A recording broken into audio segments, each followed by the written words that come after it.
hazardous waste management for the New Jersey Department of Environmental Protection. I am happy to be here and moderating this session entitled Recycling Forward, the National Sword Challenge. I'd like to introduce Senator Sabina Flores-Perez. She is a freshman senator and one of 10 women senators in the 15-member Guam legislature. She is the chairperson for the Committee on Environment, Revenue, Taxation, and Procurement. Her background is in education, diabetes research, and clinical science.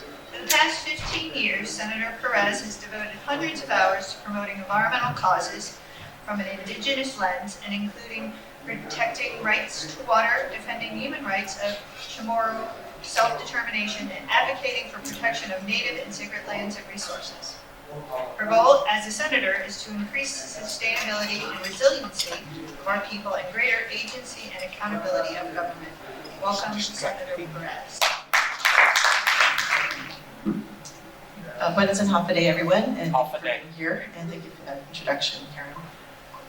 So I'm a new kid on the block in the legislature, but my passion has been in the environment for so long, and so really, I think now is a great time. I mean, for the past since 2008, landfill was under federal receivership because of non-compliance to the Clean Water Act, and just the beginning of this term, we were able to convince courts, the US EPA, that we are ready to take it on.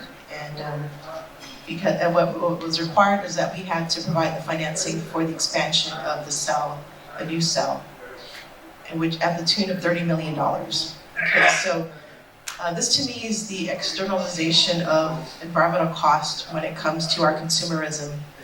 And it's also an opportunity to really promote zero waste. And I've actually had a long history with the community where this landfill or landfill is placed. And 15 years ago, I actually was against the siting of the landfill down there because most of the waste is produced up in the north, and then it gets trucked down, I forget how many, 900,000 pounds a day gets trucked down to the south and the upper parts of their watershed. And at that point, I became committed to zero waste because I wanted to reduce the waste stream to the south as an environmental justice campaign. And so now, 15 years later, I have the opportunity to really promote these efforts. I think now with the recycling, China markets, I hear China markets are not accepting a lot of our recyclable materials. And I think the time has come because really we've been externalizing our waste to other places, and now the problem's with us, where it has begun. And I think we have this opportunity, I feel, to really hold corporate to actually enforce corporate responsibility, and like the speaker this morning, Farland Gray. He was talking about how they have these corporate campaigns, and I think that's really great, and we really need to push that agenda as far as holding these corporations accountable to the waste that they're creating and not putting money towards to dispose of it or reuse it, and hence zero waste. I think also what's important, another approach is looking at indigenous cultures too, because they've survived for thousands of years in a waste-free environment, and part of that is because a lot of materials that we use were biodegradable. And I think we need to move back to that idea where when we create products, we have to keep in mind the full life cycle of those products. How is it going to degrade? And will it become a resource? And I think ultimately we have to think of everything as a resource, because as you know, when we make products, we use a lot of energy and water, so we do waste a lot of resources, and we have to also look at how we can curb our consumerism and rethink our economies, because our economies are based on increasing consumerism, increasing the use of our natural resources. And I've heard that it takes 6 Earths to really support our consumerism. We only have 1 Earth. And we really need to do more as people of this island and as people of the world. So some of the things I went through the zero waste training, these 3 days of zero waste training, and some of the ideas that I think I really would like to implement is the extended producer responsibility. And that's in line with increasing corporate responsibility, where the products that we receive at the end of a life cycle, its lifespan, if the companies can take it back, they can reuse it in other ways. Potentially also because we're dealing with high cost of transportation here. The idea of franchising some of this activity to help us spur a local economy, I think that would be something that I would be willing to support and help work out a plan for that. In my term as senator, since January, I've introduced a couple of government green procurement bills. So we're trying to mandate within government to use more recycled material, like for instance recycled paper, using energy efficient products, using electric vehicles. So mandating more green procurement within our government, because we really need to be the leaders of Guam as far as stewardship is concerned. I'm also thinking about mandating composting, mandating recycling, increasing more of the advanced disposal fees for non-biodegradables. It addresses the need to not externalize these environmental costs. Another thing is the bottle bill. So the bottle bill is something that was introduced, I think, many years ago. It passed. It hasn't been implemented. And part of the problem is that the military, which imports about 40% of beverages, does not put money towards the bottle bill. And if we were to fund it solely as a government, we'll run out of money. So we definitely need to work in partnership with the military to make this a reality, because I hear from other places, other islands like Palau, that once they implemented the bottle bill, they don't see illegal dumping or trash, and this is something we really need to work hard on. Another thing that I'm involved in is the used oil task force. So currently, a lot of the used oil is going towards combustion and generation of power with our local agency, Guam Power Authority. And so they're in the process of creating a new power plant that's not going to take this. And so we're going to have a big used oil problem in the next 3 years. And so that's one thing I'm tasked with in my term, is to seek an alternative that can help address this before the problem starts. To me, I think it's going to be a multi-pronged approach. We need to be proactive and rethink a lot of the things. Rethink our consumers, and rethink how we design products so that they are not waste, but they're resources. So I think I'm open to ideas, and this is why I'm here, to learn more about what strategies that you have implemented in your communities. And I think this is a great time to be in office to help do this. So Ms. Masi, and thank you. So our next speaker is David Biederman. He is the Executive Director and CEO of the Solid Waste Association of North America, also known as SWANA, and has been a leader in the waste industry for more than 20 years. He has been with SWANA for more than 4 years and has helped it significantly grow its membership and leadership position in both the United States and Canada. David joined SWANA in April of 2015 after 18 years with the National Waste and Recycling Association, where he was their General Counsel, Vice President for Government Affairs, and Safety Director. He has testified before numerous federal, state, and local agencies and councils, and speaks frequently about waste and recycling issues and policies at numerous international environmental conferences, including events in Asia, Latin America, and Europe. Welcome, David.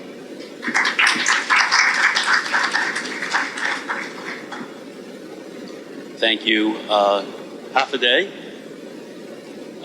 Senator Perez, thank you for those good opening remarks, because I think they really frame, in a lot of ways, some of the topics that I'm going to be discussing, and I also know that some of the topics that are going to be discussed by the other speakers. So Again, my name's David Biederman. I'm the Executive Director for SWANA, Solid Waste Association of North America. We're the largest professional association in North America for the waste and recycling sector. Whenever I speak at conferences like this, I like to know who I'm speaking to. So, show of hands, who is from the mainland? Raise your hand. Okay, so the vast majority of you are not. And the reason I ask that question is because the biggest issue we've been dealing with over there over the last 2 years has been the challenges and opportunities associated with recycling. China changed the rules of the game 2 years ago, and myself and the other speakers are going to talk to you a little bit about what that has led to. So up until 2017, the vast majority of our exports of recyclables from the mainland went to China, and we got dependent on China to take the stuff, paper and plastic, primarily but not exclusively from the West Coast.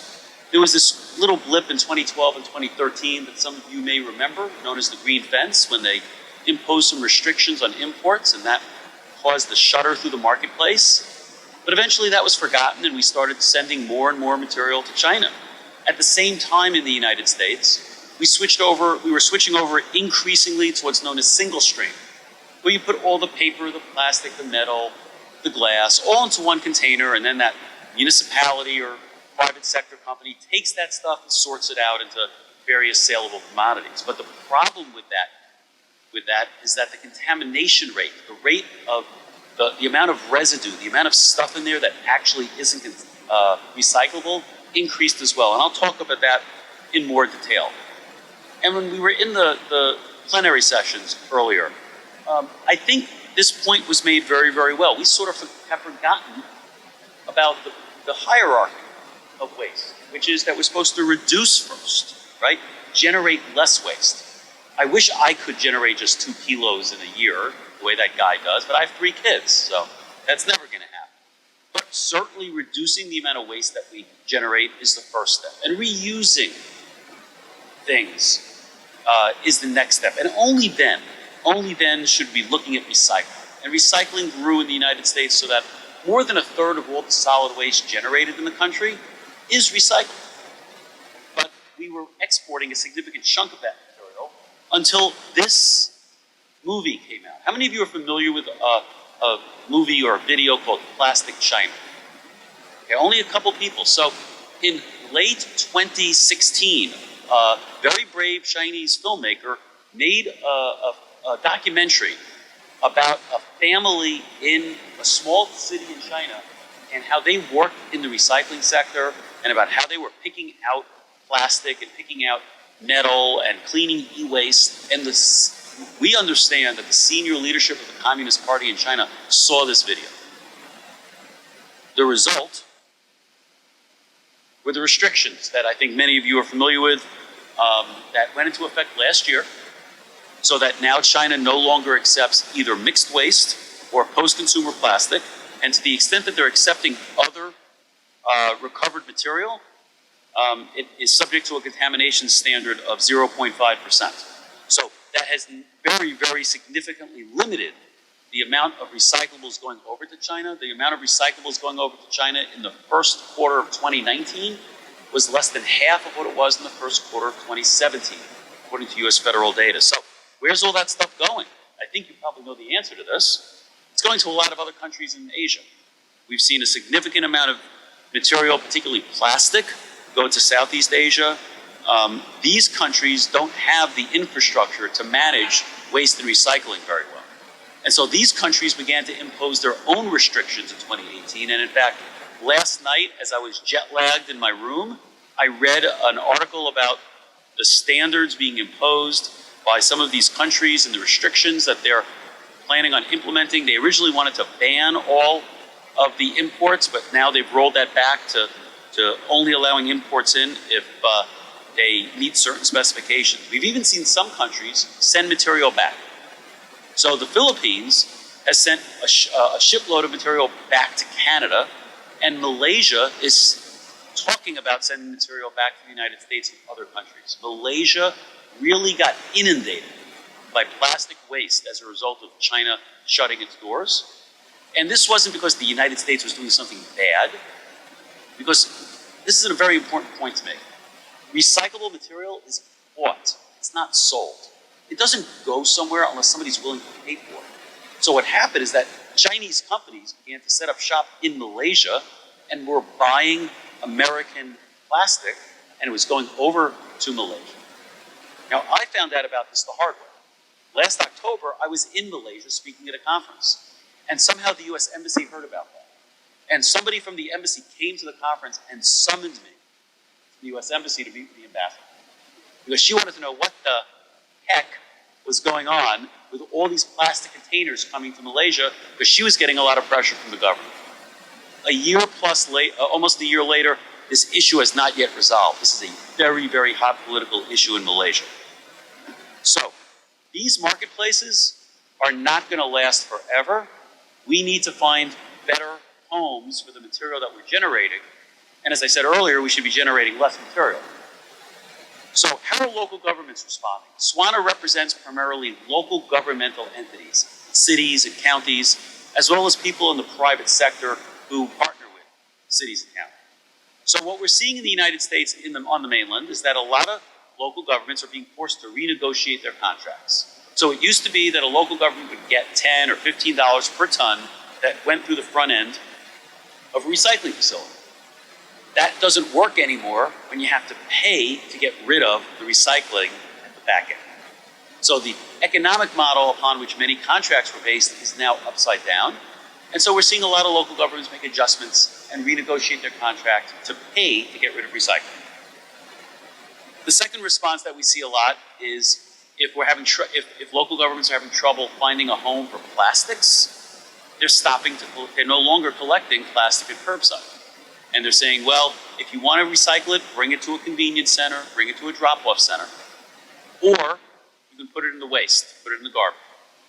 And we're seeing that in a number of communities. A few communities, and we're not particularly happy about this, have eliminated curbside recycling entirely.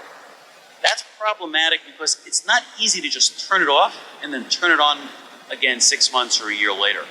New York City stopped glass recycling for a couple of years, 15, 16 years ago. They still haven't gotten back to the recycling rate they had in 2003 because they turned glass recycling. So we're counseling people not to turn off recycling. The fourth one up on the screen is one that I really want you to pay attention to. Recycling isn't free. We somehow have trained people to think that recycling is a free municipal service. Well, recycling costs money. It costs money to buy the truck. It costs money to have somebody drive the truck. It costs money to have the recycling facility and have the machines and all those things. And in this economic environment, we need to be charging consumers more for the recycling service. And our data suggests that $2 to $3 a month will cover that increased cost. We've seen a substantial number of communities increase their recycling fees by the same amount. Portland, Oregon increased theirs by $2.86. There's a community in Colorado that did a $3 increase. So I think this is another way out of the problem for local governments. A couple of local governments have gone back to dual stream. Remember, single stream combined everything in one container, and that led to contamination. So the idea was, well, if you collect the glass on 1 week and you collect everything else on another week, you're back to dual stream, and you have a cleaner product. And so we've seen some communities do that.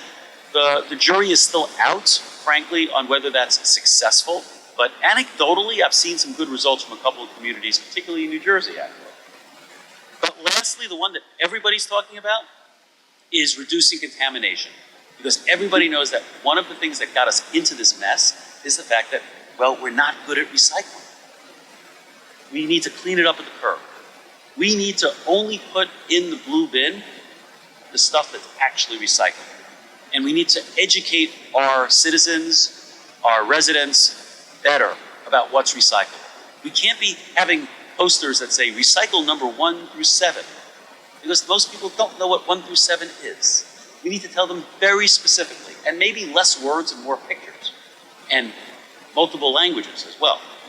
We also need to do more enforcement. A handful of communities in the United States in 2018 began to stop picking up cans that had obvious large amounts of contamination. And they've been able to reduce their contamination rates in those communities because they're doing more enforcement. The goal is to have less wishful recycling. So what do I mean by wishful recycling? Well, for one thing, plastic bags. Okay? Plastic bags are not recyclable in curbside. Okay? Even though there's a chasing arrows thing on the recycling, on the bag, you can't put that in a bin and expect it to be recycled. What you can expect, though, is it's going to gum up the MRF, the material recovery facility. And as a result, they're going to have to shut down for an hour to carve those things off. And that's going to mean their costs increase, which is going to make them less sustainable and robust in the long run. So the number one thing we tell people when we're talking about what do you need to never put in the blue bin are plastic bags. But there's a host of others. Here are some of them. People put hoses or Christmas lights in. Well, it's made out of metal. They'll figure out what to do with it. No, it doesn't work that way. Well, who said bowling ball? So, thank you for saying that. This is the one that caught my attention 7 months ago. Waste Management, the small company that you might have heard of, announced that they received 100 bowling balls per week at their MRFs. Now, I love bowling, okay, so I was excited about that because I thought maybe I could get those, but it turns out people are recycling bowling balls. Bowling balls and dirty diapers don't belong at a MRF. But this, I think, highlights the extent to which we have a problem that we need to deal with through education. Because I personally don't think you're going to mandate by law not to recycle bowling balls. Okay? That, to me, is common sense, but not to everybody. And we see ammunition and propane tanks. There was a propane tank exploded in a New York City garbage truck last week that somebody thought, well, it's made out of metal, we can just throw it out. But you compact that in the back of a truck and a bad thing happens and somebody went to the hospital. Fortunately, he didn't get seriously hurt. And these other types of contamination. So we need to educate people better about how to recycle properly. The other thing that needs to be done and is starting to happen is we need to upgrade recycling facilities. You see, when China was taking everything and people were getting $100 a ton, $125 a ton, there wasn't really that much of an incentive to put in the newest fantastic optical sorter or to change the screen to be better. But now, if you want to produce material that's going to have a marketplace, you need to do that. And so we're seeing optical sorters put in. We're seeing an increased use of robots and artificial intelligence in a lot of MRFs because over on the mainland, where the unemployment rate is 3.6%, it's very difficult to find workers to work at your MRF. We're seeing also a little bit more flexibility take place as people tinker in the MRF, as the waste stream changes. We need to make adjustments. You can't just put something in and expect it to run for 10 years. And we're hearing more about the MRF of the future, where you're actually going to positively sort out the bad material more aggressively than we have in the past. Not just pickers picking out plastic, but actually automated processes for picking out film and other bad things. So despite this tale of woe, we're cautiously optimistic about the future of recycling in the United States. We're optimistic for a bunch of reasons. First of all, because China's no longer accepting material, but China still needs the raw material as feedstock, we're seeing Chinese companies led by Nine Dragons investing in paper mills in the United States. Nine Dragons has purchased 4 different facilities, making something like a $400 million investment, so it can pulp that material in the United States and send the pulp to China. But that's just 4 of 21 facilities that are on the books to be coming online between the second half of 2019 and July of 2021. And it's my belief that these new facilities will create demand that will stop the slow decline in pricing that we've seen for recyclables in the United States. The second reason I'm optimistic is what I said earlier. The MRFs are making investments in upgrading their facilities. Some of them are generating higher quality bales that are finding markets. So we need to continue to encourage those investments. Third, many of the brands, the consumer-facing companies, recognize that their manufacturing of containers, and Nestle's was mentioned earlier, are one of the reasons we have this plastic problem in the oceans.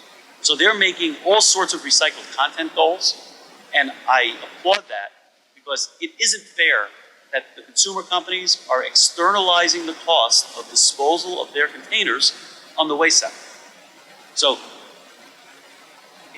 extended producer responsibility is one way to go about that, but getting them to, on a voluntary basis, to cooperatively work with the waste sector and government is another way. As a result of the problems that we're having, everybody's focused on contamination. Everybody in the value stream, from the communities to the MRFs to the secondary processors, are all focusing on contamination.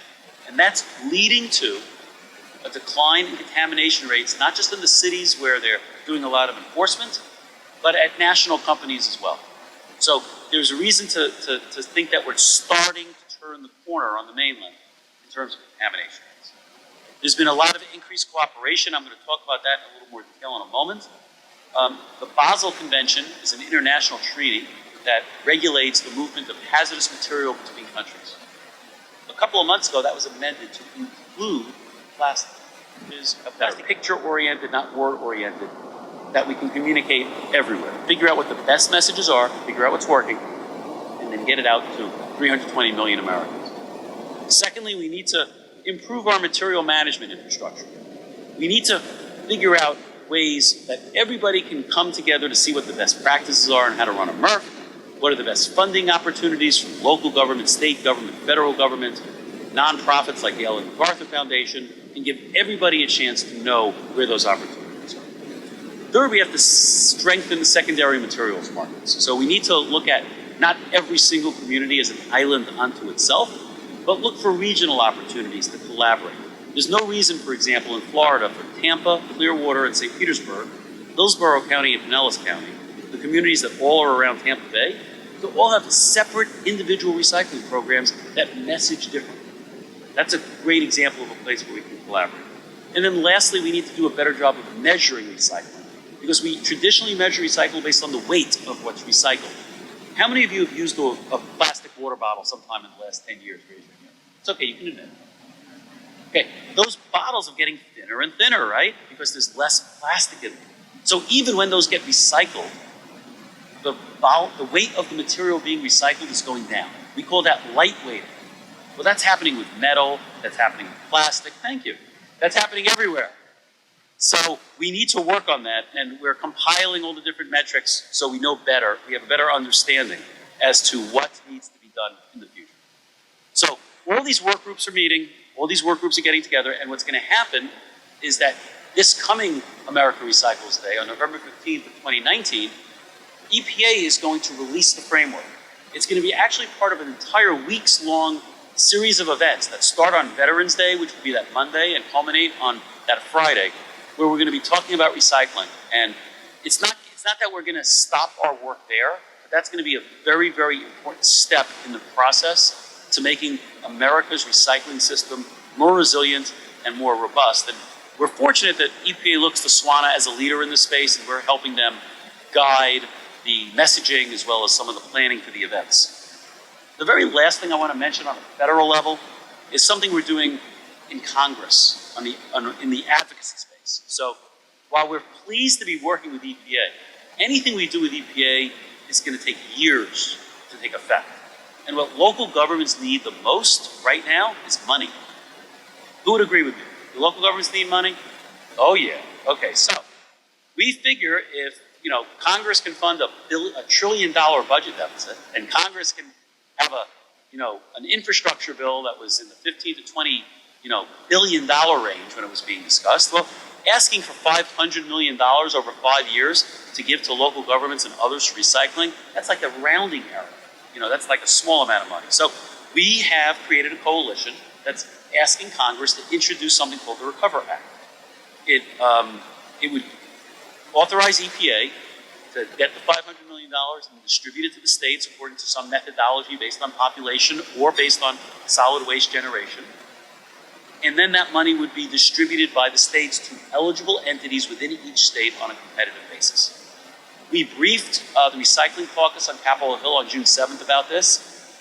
Since that time, I can tell you we now have both Republican and Democratic sponsors for this legislation. And so the introduction of this is very imminent. as in I need to get back to Washington next week to be there at the announcement. But we're very excited because if this passes, this has the opportunity to create a new funding source for people on Guam, for people in California, for people in Washington State and Washington, D.C., and Hawaii, to be able to tap into some money that they can use to educate consumers on why contamination is a problem, or they can use to buy a new octopus sorter, or they can use to create some new investment in a new recycling facility. This is the kind of on-the-ground stuff that we think can help make a difference. And I'm hopeful that if I have the blessing of coming back here in a few years, because this is my first time to Guam and it's really quite beautiful. Even the inside of this conference room is just beautiful. Somebody used to open the door so I could see the sunshine. That was nice. I would really love to be able to tell you that we've survived the current challenges that we face with recycling. And I know you face many of them here, because much of the recycling, particularly the plastic material, is going to China from Guam, and you face many of the same challenges that we face on the mainland. I know we're going to hold questions, so thank you very much for your time.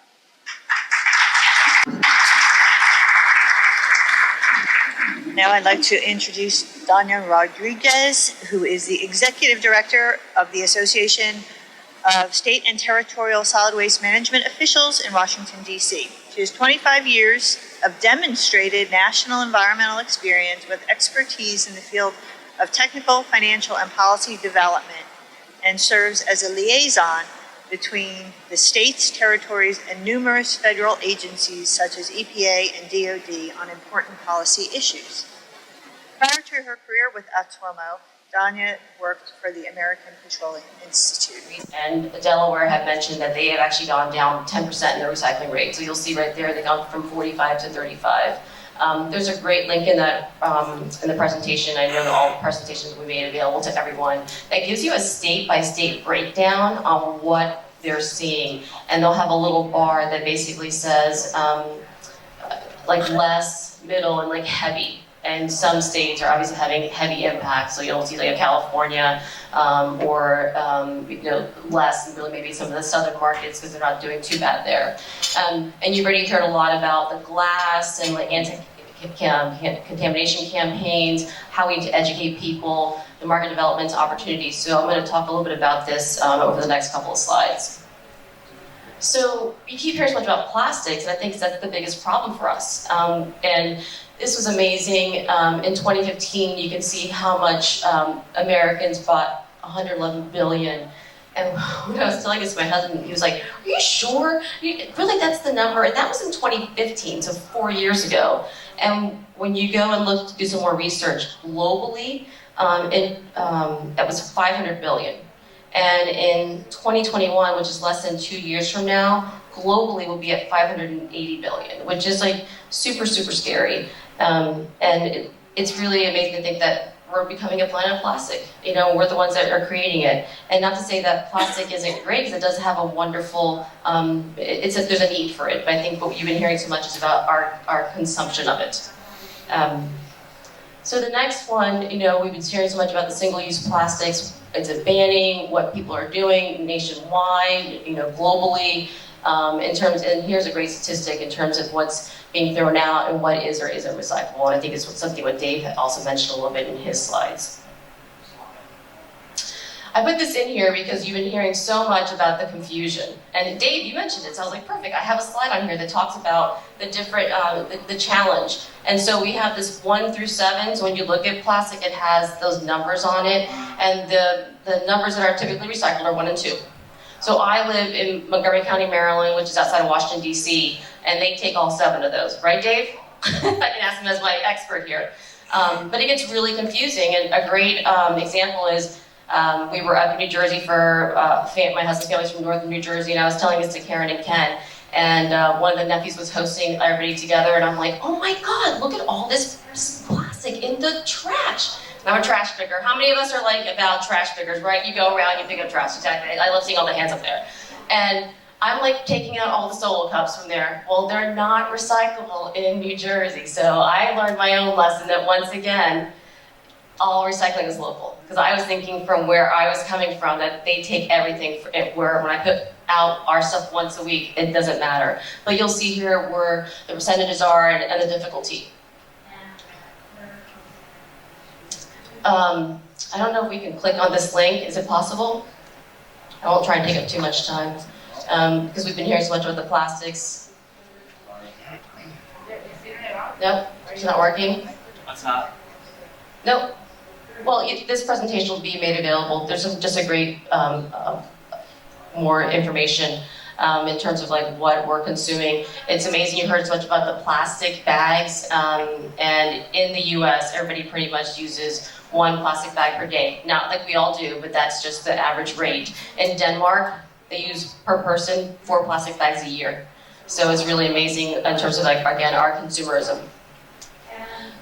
So what our states are doing, you'll see here in terms of, there was a big push this year. More and more states are putting legislation regarding the plastic pollution.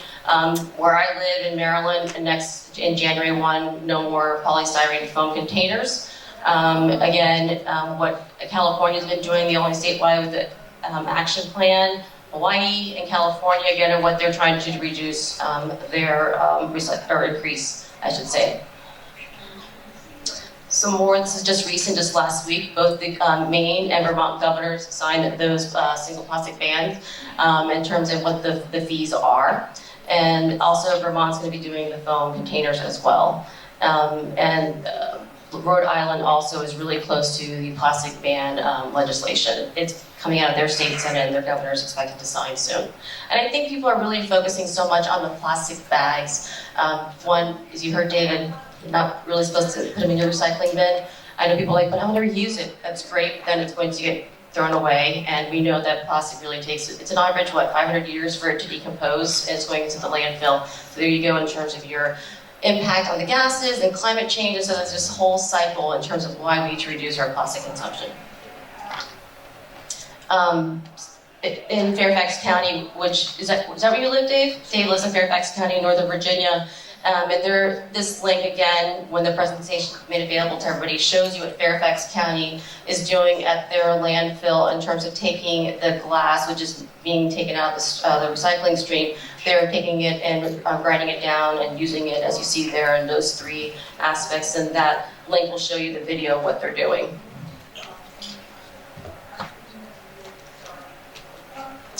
Washington State, you've been hearing so much, we need to re-educate everyone in terms of what we need to do in making sure that we are recycling right. So this is their big campaign that Washington Department of Ecology has just recently started. Their website has a lot of great information.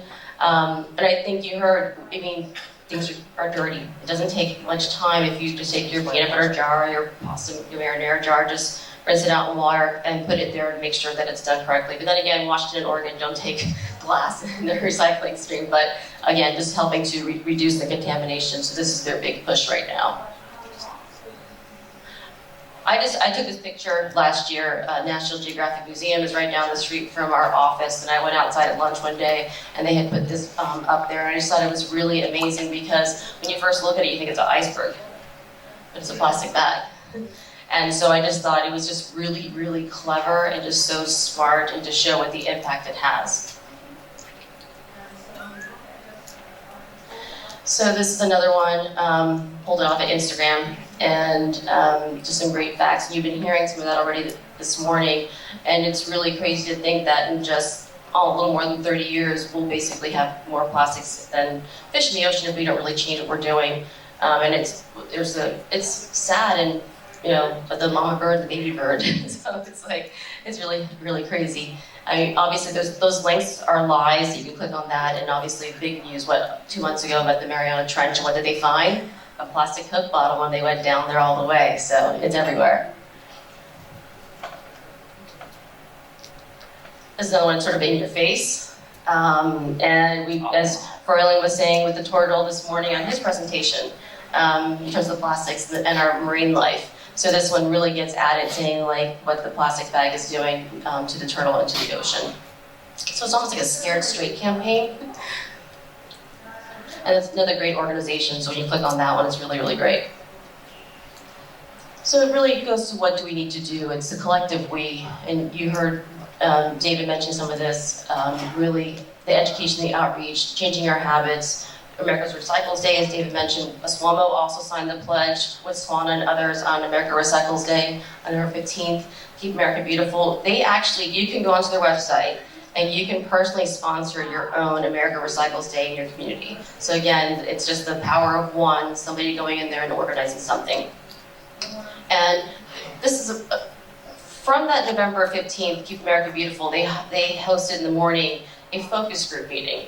And Dave and I were there, and it was fascinating to hear what people think about recycling. And something that we talked about in our calls as we were getting ready for this session.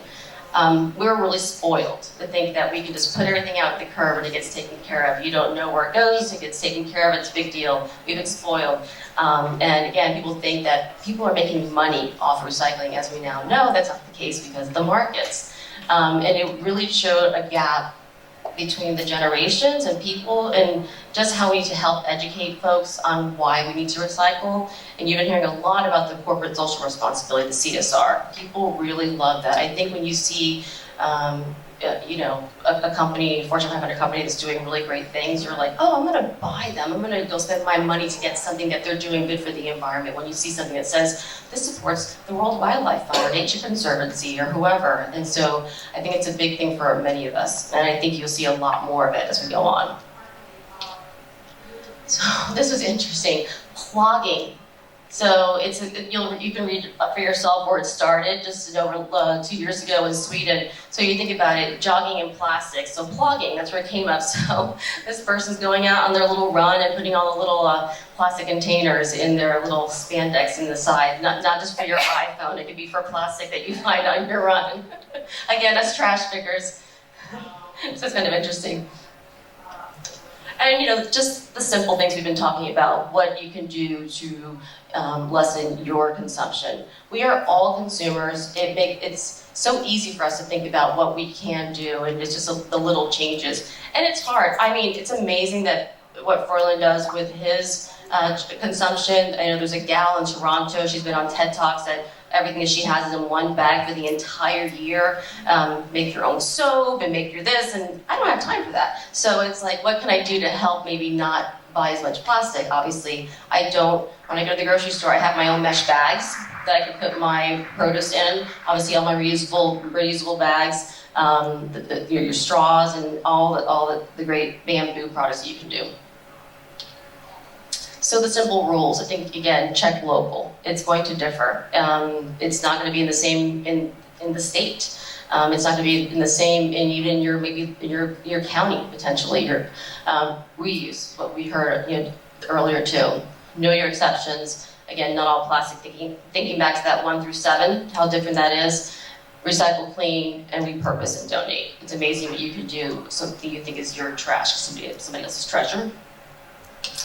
And I took this picture last year when I was up in New York City, and it's the beauty store La Satan, and they actually will take any other competitor's empty, makeup jars, whatever. So again, that there's beauty in recycling. when I saw this, so it's great opportunity. H&M does the same thing. You can go and give your clothes, and they'll take and donate there, and they'll recycle. I'm really bummed, so it's not going to work playing, because I really love this video. Oh, please. And I don't even need the sound, I just need just the video of it. So this one, if we are able to pull it up, it shows what's being done in Norway and in India and in London on 3 different aspects of recycling and consumption. If not, I'll show you on my phone when we're done. So I really did love it. It's a really great one. It's not long, it was like 30 or 40 seconds. But I don't want to take too much time, so we have to have Jim, and we want to have questions. Nope, it's not. I will show you later. So I really did love it. It's just some other links when you have the presentation. And no, we have one more. There we go. I wanted to end with this quote. I had no idea that Popular Mechanics was like a magazine. It's like a DIY. And I was like, when you're researching stuff and you find it. But I really loved the quote from this from the author for the article that he wrote. And again, I think we can all read it, but I love it. While some short-term solutions like closing a landfill or pulling trash out of the ocean might temporarily fix the problem, the only way to really live in a world where our trash doesn't come back to haunt us is to be smarter about how much of it we create. And I think that's the issue here, is how much we create, as well as, I think one of the things all of us in here care about what we're doing to our planet. Again, there's no planet B, but hopefully then we're going to be the voice for this and to help educate our friends, our family, our neighbors, knowing them to what's the right thing to do. So thank you guys so much, and we'll go on next to, I'll get back to Karen. So thank you guys. The next speaker is Jim Bagelson, who has worked in the recycling industry for over 40 years, and currently is the vice president and co-founder of Newport CH International, an export trading company established in 2003. Newport CH sells paper and plastic recyclables to Asia. Jim? I wrote a number of notes while David and Danya were talking as well, to add to some of the things that they said, as well as give you an oversight on what's transpired in China, most of you are probably aware of, and what Southeast Asia looks like as the next big market for a lot of these products. The national sword policy that was adopted by China a couple of years ago continues to transform the industry. My company has been shipping scrap paper and plastics to China for over 20 years. About 30 years ago, I was involved with one of the big trash companies, and we were instrumental in starting curbside programs for single stream. And at that time, it was very popular with cities, counties, municipalities, and all of the waste companies wanted to be part of that race and offer up single stream. And this is where it really became a hot issue and became very popular. And the biggest markets at that time were into China. China would take pretty much anything that we could produce and ship, as they were rapidly growing and becoming a manufacturing power in the world. Let's see if I can read this. In 2017, just to give you a little history, as you can see up there, it was announced in February of 2017, and the intent was to stop smuggling of illegal scrap imports. It followed a few years of increased efforts by exporting countries to ship cleaner quality materials into China. In July of that year, China filed their ban with the World Trade Organization, and it covered most post-consumer plastics, unsorted mixed paper, textiles, and a host of other items similar to recycling. Next. Fast forward to 2018, and as you can see, it moved quite rapidly in 2018 on the ban. This is when we started to feel a lot of the effects in pricing. The restrictions increased. Starting in March, government announced tougher standards and stepped up inspections at arriving ports. This also put a lot of fear into recyclers and traders such as ourselves.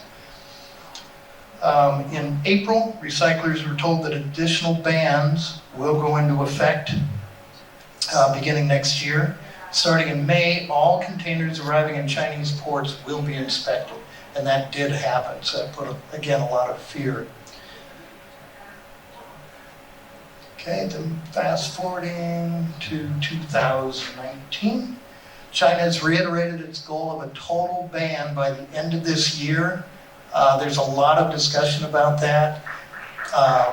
We're looking now probably the end of 2020, but there's a lot of other things they're looking at.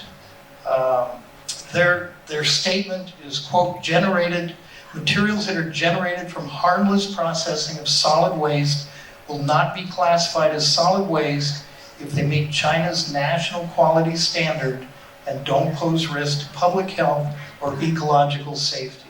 And that's the government's mandate. And that's what David pointed out about the 0.5% contamination on paper. Plastics don't go into China anymore.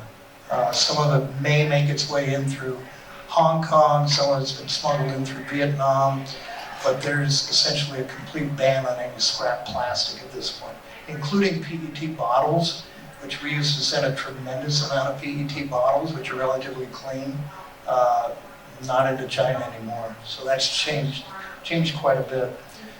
They're still on track, as I said, to 2019. We're hoping 2020, but we'll see. Okay.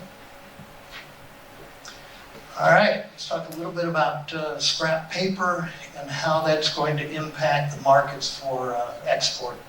Export is what I primarily do. I do a little bit domestically, but most of what we had shipped, probably 90% of our material over the last 20 years, has been to China. And China has helped keep all of these recycling programs alive. So we're seeing a tremendous change and a genesis within the industry. But I don't think that's all bad. We're seeing the beginning of expanded demand from countries outside of China now. Mills in China have been buying or moving pulp and paper making equipment into Southeast Asia. That's rapidly increased in the last year or so. As well as making a presence here in the US. As David pointed out, there's been a lot of investment into the US, primarily for pulp making, but also for paper making. I have some questions or even some doubt on making pulp in the US and then shipping it back over to China. You do that today, they can't make money. The price of pulp and paper has dropped in value overseas, and not on the recycling side, on the production side, the finished product side. So they're going to spend all this money, make pulp here in the US, ship it back to China to their paper machine. I don't think it'll be cost effective. So a lot of them are also looking at going into different countries, moving equipment there, or building in these countries like Indonesia, Malaysia, Vietnam, making the paper there and sending it back into China. My opinion is that probably makes a little more sense long term. So we shall see. Okay, on this chart, oh, it came out pretty good. I wasn't sure if the print would be big enough, but that's a big screen. In 2017, China imported 60% of the recyclable paper that was recovered in the United States, which was about 12 million tons. Total to all countries was slightly over 20 million. India, as you can see, imported most after China. Mexico has been a pretty stable buyer for many years, but we're now going to see the increased demand from some of these other Southeast Asian countries. So you see how big that pie, that piece of the pie is for China. Now let's switch to 2018. Click. That's dropped to 40%. India has increased. Mexico stayed about the same. You're starting to see Indonesia and Vietnam pick up. Let's see. Yeah, in 2018, China imported 8.3 million tons. That's down 3.7 million tons from 2017. So it's going to continue, and you see the next chart. And that's primarily the phase out of mixed paper. And if you aren't aware, mixed paper is what's basically left over from the sorting process after people pull out the corrugated, the cardboard boxes, any office type paper that are higher value. Unfortunately, most of the mixed paper also contains contamination, which typically isn't paper, and that's really what's brought us to this point. Okay, this chart is how China's volume dropped in 2018 while the other countries have picked up. So that blue bar, the longest blue bar was 2017. Primarily China is the one that sticks out so much. 2017, you can see the drop, and you can start to see the increase from some of these other countries. As a company, our company, we've diversified quite a bit in the last 2 years, going from probably 90% to China down to probably 50% currently. We're still able to ship material in there, but our volumes into places like Korea is a very good buyer. They just don't buy a lot. Indonesia is a tremendous buyer now. India is a big buyer, but they're pretty fragmented, and they buy more off the east coast of the US than the west coast. We focus a little more on the west coast, but they're all viable buyers. Okay, let's switch to plastic. Oh, this is great. All right, we've talked a lot about plastic.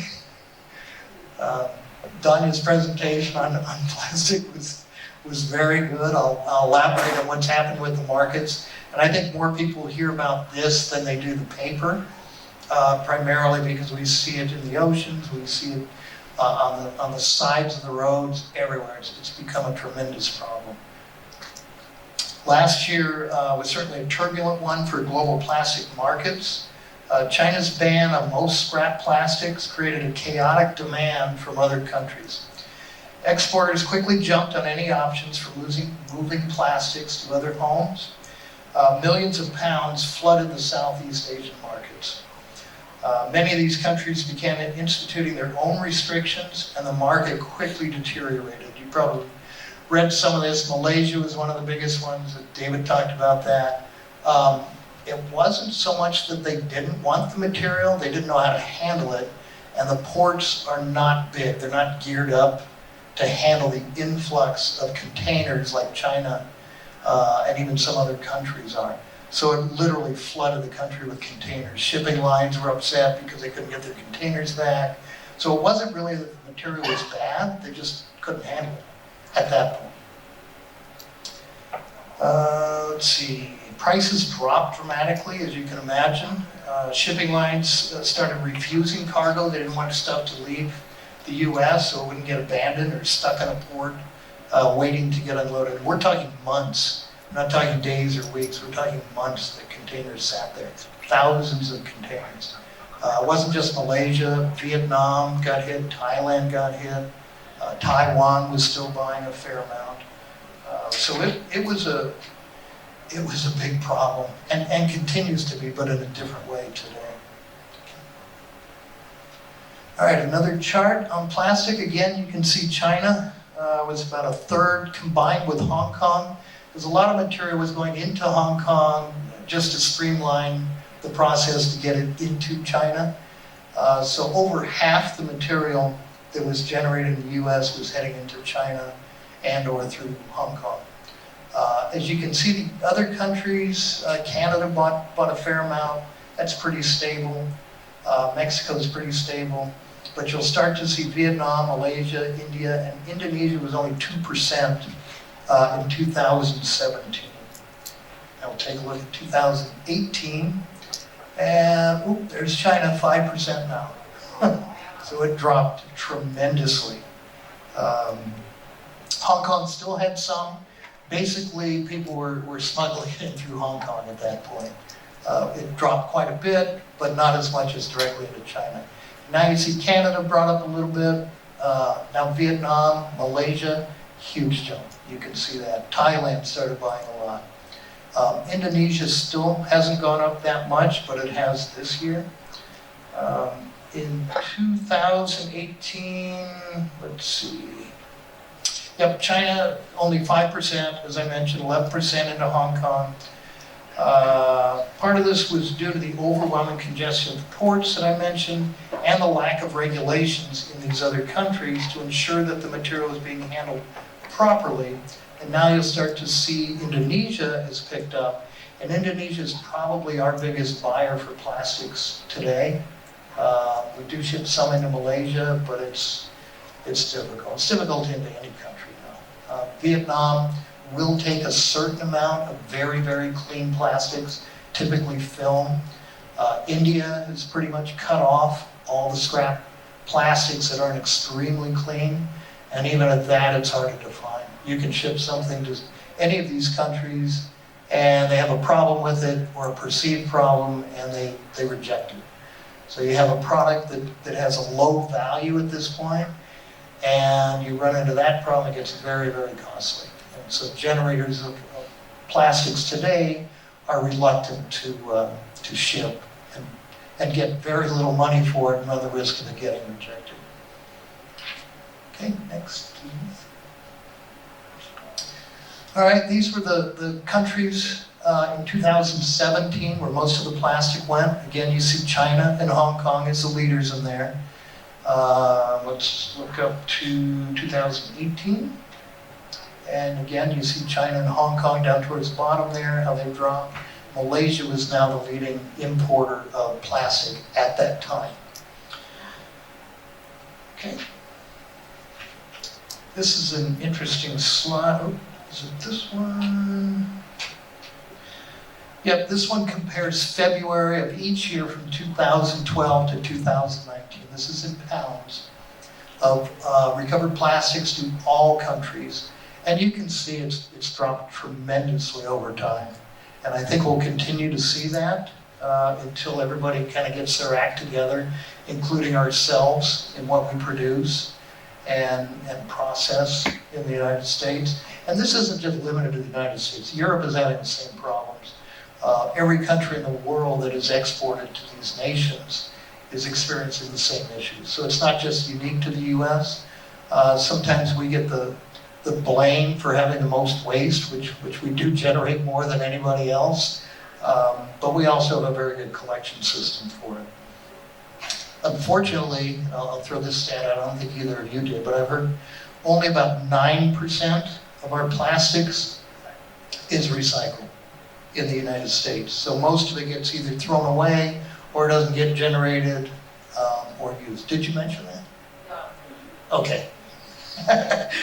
Did I miss something? Can you go back to the last slide a little bit? I had a couple notes on this.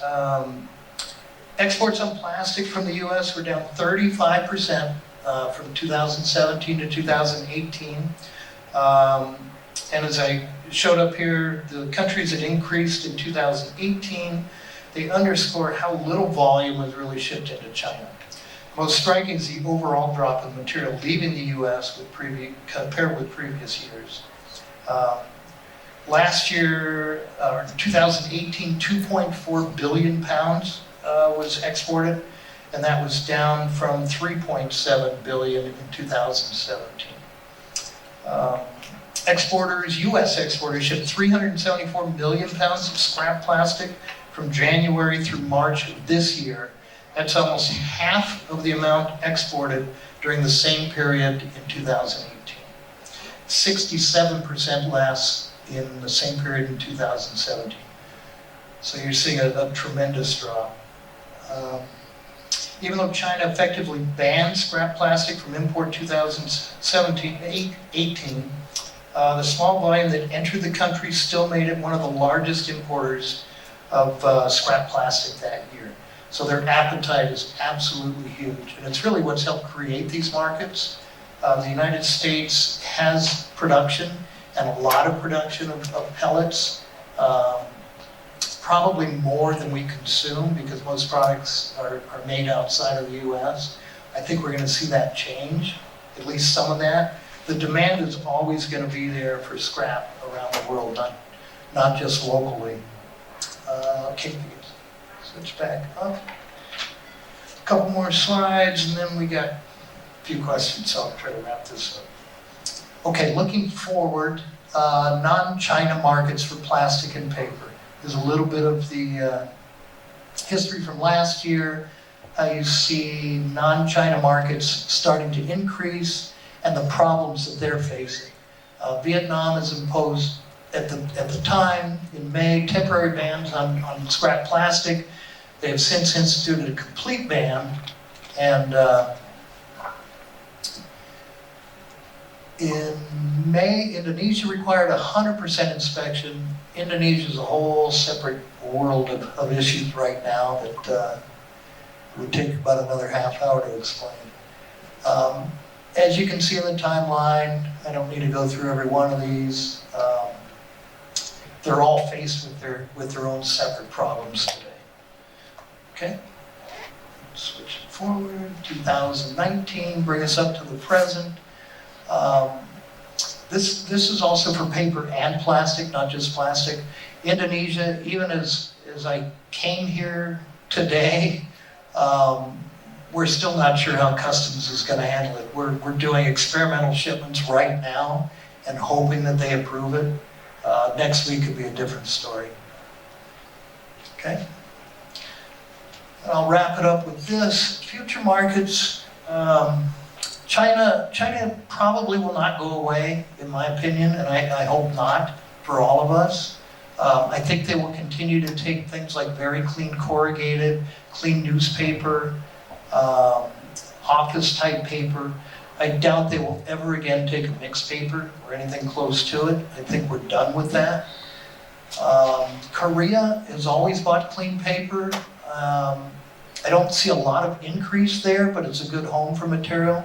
Indonesia is where we'll see quite a bit of market increase over the coming years. India, clean paper, less plastic, I think is what will happen. Vietnam, same thing. Taiwan hasn't changed a whole lot, they've just tightened their restrictions. And Thailand, which is not a major buyer, but a pretty good buyer, they have increased their buying of clean paper now, and they take little to no plastic anymore. That may change. And Malaysia, as we've talked about, they've increased their buying. There's some mills that are opening up in Malaysia. All of this is actually pretty good for the future. Short term, it's going to be difficult. And I think that is basically it. I'd be happy to start answering a few questions. I don't know how much time we have left. Thank you. Glenn Smith is Guam-based Solid Waste Management Program. This is for Jim. Question is, for the times that plastic wasn't sent overseas for recycling, what did the nation do with the recyclables, plastics in particular?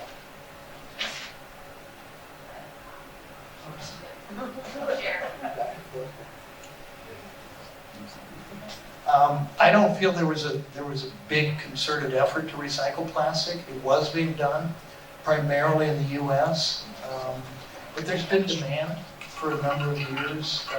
Again, primarily China, but now it's so much in the spotlight that there's just that much more awareness of that. Does that help answer? So my follow-up question, or maybe a comment, was that there's a company in Ohio that converts waste plastic to eco-fuel, and they process 40 million pounds of waste plastic and converts it to 4 million gallons of eco-fuel. And I was just wondering, to be sustainable and not having to be at the mercy of recyclers overseas, shouldn't we support that industry if we have problems with our exports? Yeah. Good question. The problems with exports that you talk about are primarily economic. The regulations, once regulations I think are figured out by each of these countries, the demand will be there. They want the material, they need the material, it creates jobs. Factories are moving into some of these other countries outside of China to manufacture products. And I think, I'm convinced we're going to see a lot more growth in the U.S. For resin generation and probably for other products like you mentioned. So I'm familiar with the facility that you mentioned. There's a number of facilities being cited in the United States that are going to convert low-value plastic into fuel. Or there's some talk about taking low-value plastic and depolymerizing it. That's not the right word. What he said, depolymerizing it, and converting it back into feedstock. And the idea is that over the next 2 or 3 years, as I said in my presentation, there'll be a lot more demand for plastic in the United States, so we won't have to export as much of it to overseas markets. Jim's comment was that something about creating jobs in these other countries. Well, personally, I'd rather have us create jobs in the United States for these types of things rather than emit greenhouse gases sending that material overseas by freighter. I got one last question here, please. You know about the reusable plastic that Mr. Nicholas was saying, right? I mean, biofuels or something. Why not? What they did is the plastic benches. Those are good ideas of trying to recycle back the waste and not send it to China. So I know that this thing has been thought of already, but I haven't heard nothing big about blocks. of So there's a plastic. company called Trex, T-R-E-X, located in Winchester, Virginia, 50 miles west of my house. It's the largest purchaser of film in the United States, and I don't mean camera film, I mean plastic bag film. And they make recyclable benches and pallets and playground equipment and all sorts of things out of that material. And if they can source that material as clean material, not in curbside recycling, they will buy it all day long. All day long. So the problem is that there's not enough material being put in the stores, but instead people are taking the plastic bags and what are they doing with it? Throwing it away in the garbage or putting it in the recyclables. And all of this material can be recycled, but at what cost? So at a certain point, you don't want to spend $250 a ton to recycle plastic if you can dispose of it for $50 a ton. Right. Right? So in the United States, the average cost to tip a ton of garbage is $50 to $55 a ton. So you always have to keep that in the back of your mind when you're thinking about these innovative things like plastic benches or waste from fuel or any of these other things. What you're saying is absolutely right. You just need to keep the economics in mind and the process in mind through which that material gets repurposed into a new product.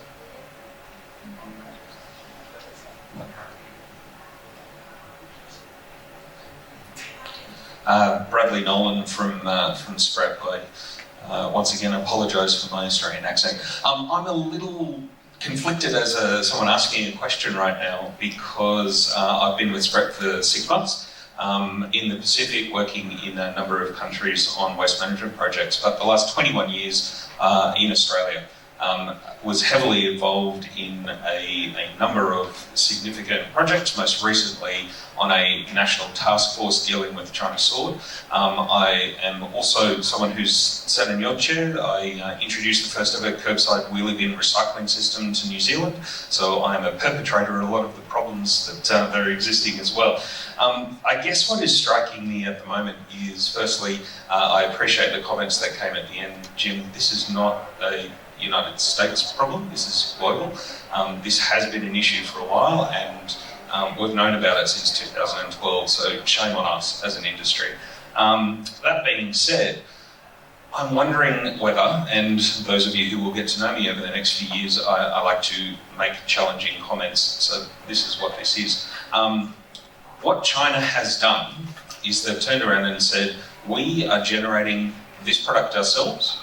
We can solve these problems for ourselves, so that's what we're going to do. Why isn't other countries turning around saying, well, my God, that makes a lot of sense, good on China. They have thrown the world into turmoil, and God bless them for it, because there is no reason for us to be moving this stuff around. So no offence, Jim, but I do think that trying to find a solution internally is important. My question, I guess, that I would like to put to the panel, and Senator Lopez, this probably includes you as well, Perez,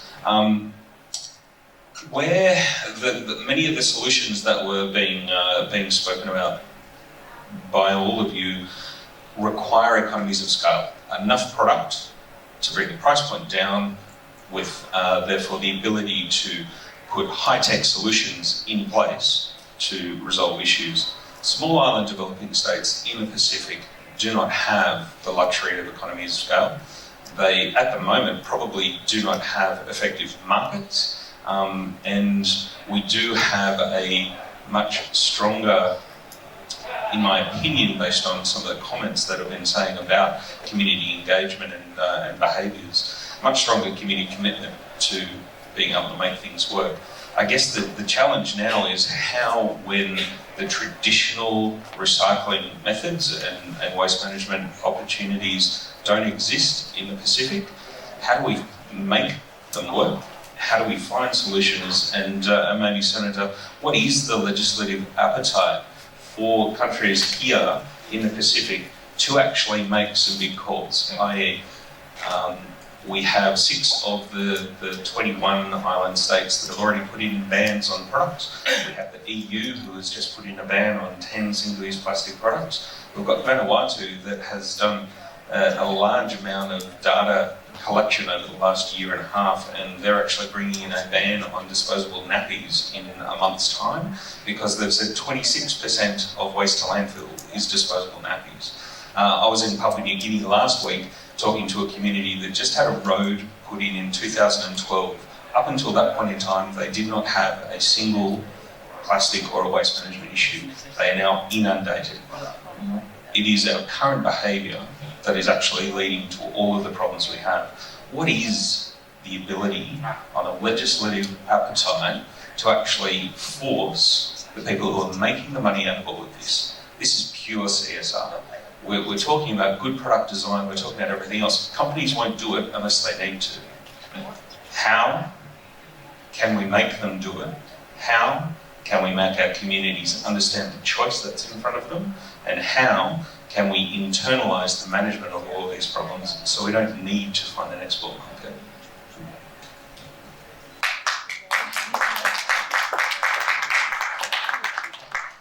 Yeah, I think as island people, we are innovators and we can respond to this. I think we're going to have to bring together all the stakeholders in order to come to that, to be more aggressive at, so to speak, in ensuring that we are going to have a sustainable environment or live sustainably. I think, again, we have to focus on our waste as resources. So I like the idea of waste to energy as long as it's not incineration. I think, we can get the most bang for our buck in regards to that, as far as seeing it as a resource. Again, zero waste is about limiting the waste stream, the things that we cannot reuse and repurpose. So I'm more partial to that, to zero waste, and then also looking at other ways we can innovate, in regards to energy, making this an energy resource. I think another thing is we need to work with our neighboring islands to see how we can leverage even countries too, Asian countries, how we can leverage their efforts in holding corporations responsible. I think that's how we're going to get things through. And there are forums within the United Nations, with the U.S. government, with the European Union. I think we need to seek all those forums to really push that agenda. Thank you. Are we out? I think we need to wrap up because Session.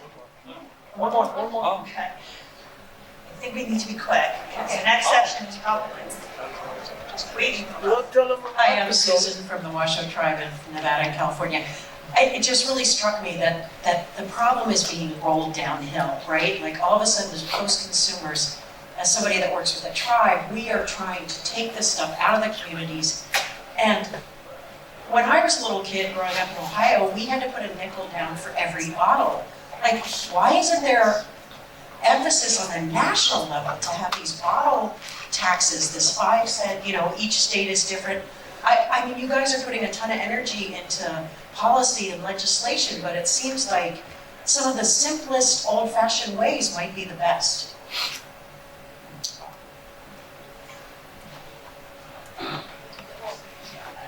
The bottle bills are a total state issue, so you think about the legislative impact, and so you think about Coca-Cola in Georgia. They've tried in Georgia to do a bottle bill, and they've just been pushed back, year after year. So I think that's one that does, it just varies from state to state in terms of their what they can do. And that's why I wanted to show my video, because Norway talked about their bottle bill, and they actually, when you return bottles, you get your money back on deposit. So I think, if you think about the convening aspect, that's where I think maybe Congress, what Dave mentioned, what we all signed on to do. So with the Recover Act, hopefully, the U.S. Congress being a convener to try and push this forward and to get maybe some things implemented. I think we kept talking about this. This is an opportunity for the U.S. to try and do something good with what we're faced with right now. So I know it's not a great answer, but I think it's just maybe what we can all do together.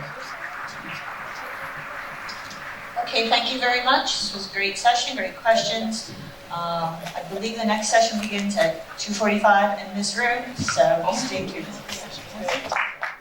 Carlotta also founded Island Girl Power, right? This is an after-school program for Guam's island girls. She's also a member of the Pew Pacific Shark Team. She's a former senator, former chief of staff, a board member of the Micronesia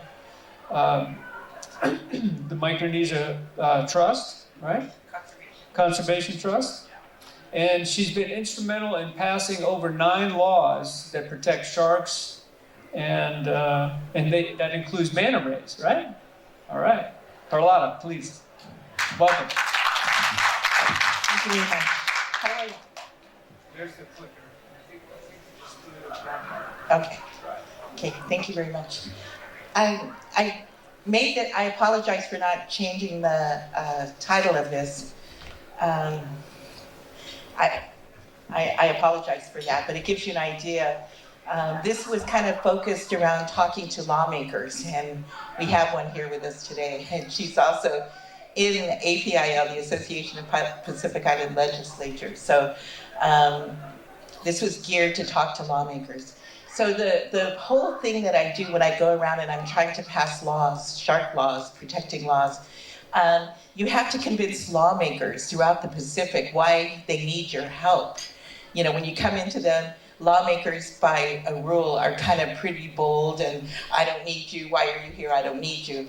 And then you have to tell them just what it means to be in charge of the blue continent. We call it the blue continent. So we're so used to doing for ourselves, but when you tell them, if you imagine the United States with just 536,000 people, and they've got 320 million and 11 patrol trucks, then you can imagine how vulnerable the United States would be. We're so used to taking the picture of the map of Micronesia and putting it over America to get scale, but when you add the population and you add the enforcement capability, if you were in the United States and somebody told you that they were taking gold out of the Rockies, somebody was stealing your gold, you'd have to take one of your 11 patrol trucks. And that truck could only carry as much fuel as it can carry and as much water and people. So by the time you got to the Rockies, they could be gone. And that's the situation that we have. How do you enforce laws that conserve your will? You want to protect tuna, you want to protect your deep sea mining capabilities. So I think the thing to do, I don't know what I'd point this at. The right side? Okay. So this is also to give everybody an idea of what it's like for a lawmaker. There's no other body of lawmakers on the planet that have to deal with spaces as big as the Pacific lawmakers. And the Pacific lawmakers have absolutely no resources. So what will happen, like you'll go to a Micronesian island and somebody is in charge of economic development, and that's because they've got a 20-foot container store in their village. And then their colleagues say, well, since you've got a store, you understand economic development. You're in charge of economic development. And there's 18 senators sharing one staff member. And then they're in charge of these vast areas. So I think the solution is to take a bite out of it. The Pacific is so huge, I can make myself crazy trying to be known and throughout, or I can just stick with what I know. And I've decided to stick with what I know because it's a very big bite. And that is APIL. When I was a senator, I became the president of this organization, and my nonprofit organization, I created it to be a member of this so I would always be connected to this group.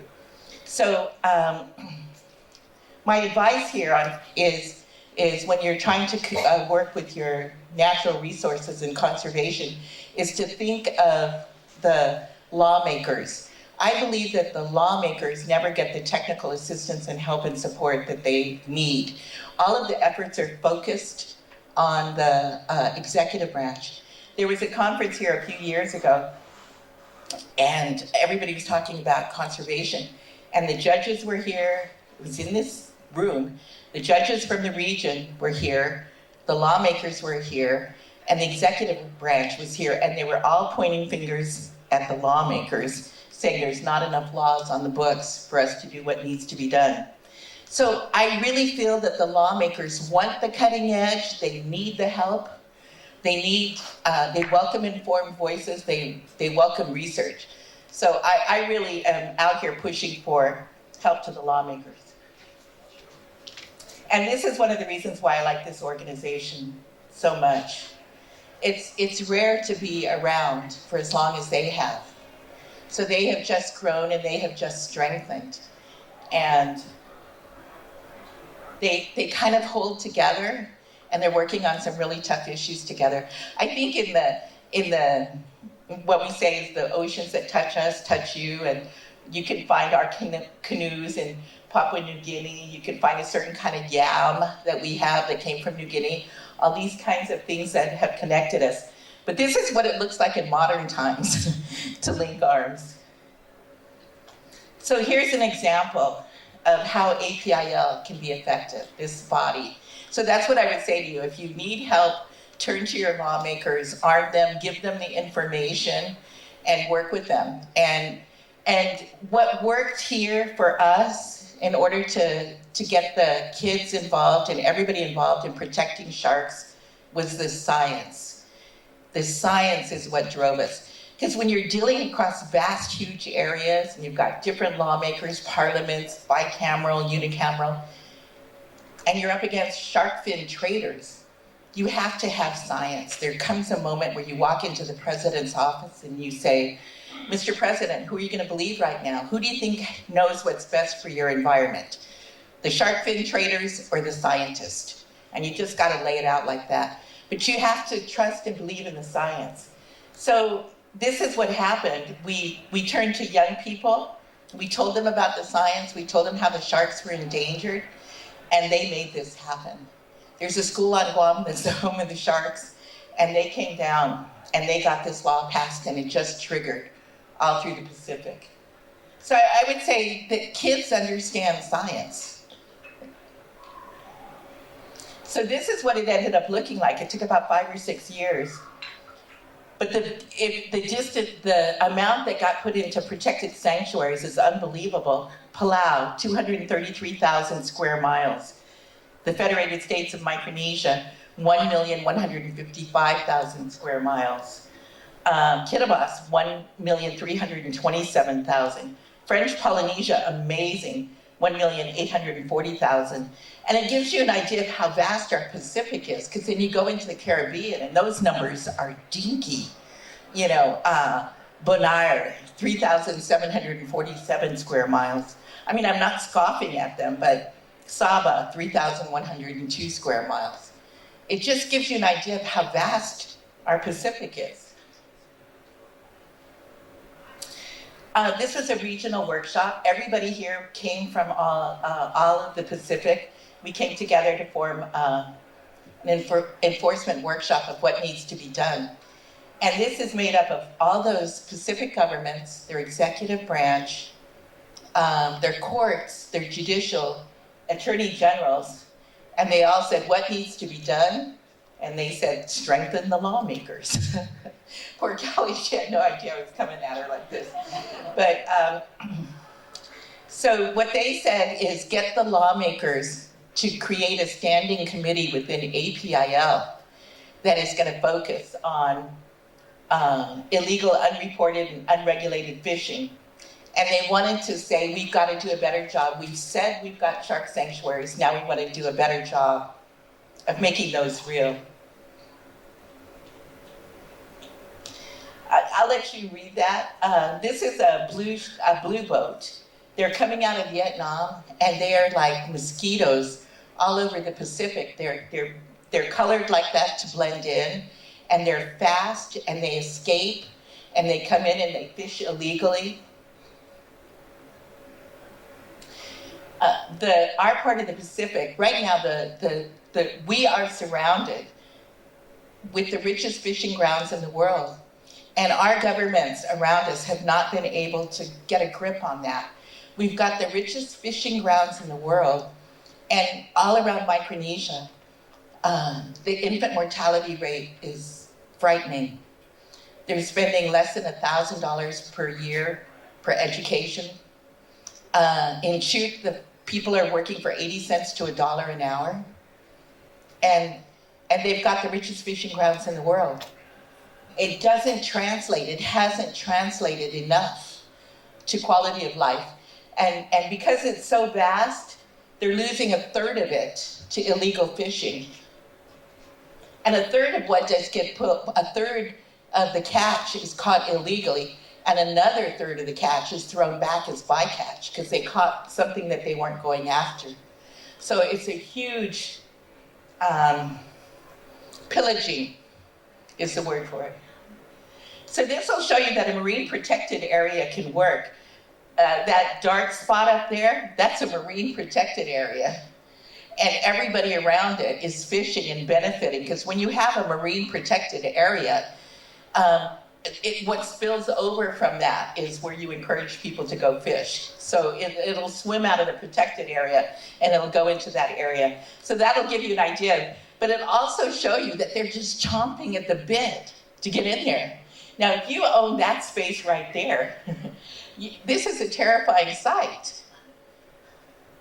And then so what happens is you've got satellite technology that'll take a picture that can tell you, okay, this boat entered the waters. And then say something is caught in the Marshall Islands on a boat that's registered in China, and then it goes through and unloads in Tuvalu. Who gets fined? How do you catch that? Who gets the boat? Who gets the catch? So there's a lot of work that needs to be done to finalize, to harmonize, to make the laws all work together. So this is the one that I worked on a lot, which was on shark fin trading and stopping the killing of sharks. So everybody thinks that a shark reproduces the same way as a tuna, and that's not the case. A shark that's less than a tuna that's less than 1 year old can drop 600,000 eggs. The next day do 600,000 eggs. A shark will not reach sexual reproductive maturity until it's 11 or 12, and then will have 1 or 2 pups every other year. So it is not at all like a tuna. So you can't take them, you can't pull them up out of the water the way that tuna has been taken. So if you look at this, this will give you an idea of the degree. And the reason why there's such an increase on sharks is because as China was doing better, from all we've heard, those of us that were in the room earlier, about the growing economies of China. As they improve, they want to show off. They got a new contract, they got a new job. They want shark fin soup. Shark fin soup is a show-off dish. It doesn't even taste like anything. They put a beef bouillon cube in it to flavor it. It's a show-off dish. So they'll take the fin off the shark, throw the shark back into the water because they don't want to carry the carcass in the hold, and they just take the fins. So to give you an idea, you look at that, then you look at that. This is what it's like. And for Pacific Islanders, a kinship, we have a kinship to the shark. The shark clan runs through every single island. This hurts when you see this. And this is what the governments are up against, how organized it is, how determined it is. Look at that. So if you're a small country, you know, where your people are working for 80 cents to $1 an hour, and you're up against something like this, you can just imagine that you're going to have to, this is what needs to be done. Policies and laws that harmonize so that when you come into one port, if you were doing something illegal somewhere, or your catch was caught, or whatever it happens to be, if we say it's illegal to have shark fins, then you come into our port, then we're going to take your shark fins. The other thing that lawmakers need to do, having a steering committee for the lawmakers, is if the lawmakers through APIL could attend these regional bodies, they would tremble. These regional bodies would tremble if they saw lawmakers armed up and attending. If they were at the Western Central Pacific Tuna Commission, parties to the Nauru Agreement, FFA, CITES, the Convention on International Trade on Endangered Species. It's so complex. Every time you go to a meeting, you come back with documents like this. So if APIL, this body of lawmakers, had expertise, people that were going to these events and come back and tell the lawmakers, this is just what happened, and give them the information in understandable, in an understandable way. So this was really hard to say, but I just thought it was important to say, and that is that, thank you, and that is that they know that the governments are weak, and they know that the observers are making no money, or the enforcers are making no money, so the amount of bribery, everything that's going on is, they target it, they know that. So the solution is to treat the enforcers and the observers and get them better salaries, get them better trained, so they cannot be taken advantage of. And then I really think that once this standing committee, they're gonna discuss it in Majuro in next month. I think it will become an entity that can seek funding and give scientific, technical, strategic support to lawmakers of 12 Pacific governments. So that's what my proposal is. That's what I've been fighting for. And I think that what I would say here that makes my presentation here is it couldn't have been possible if I did not come from science up, that I had the strength to walk into these rooms. And what I would do is, it was so important, I would get the science reports and translate it into Kiribati language, translate it, pay for the translator to get it put in Pohnpeian language or whatever language, so that they could share and understand the science in their own language. So that's why we do what we do. Thank you very much.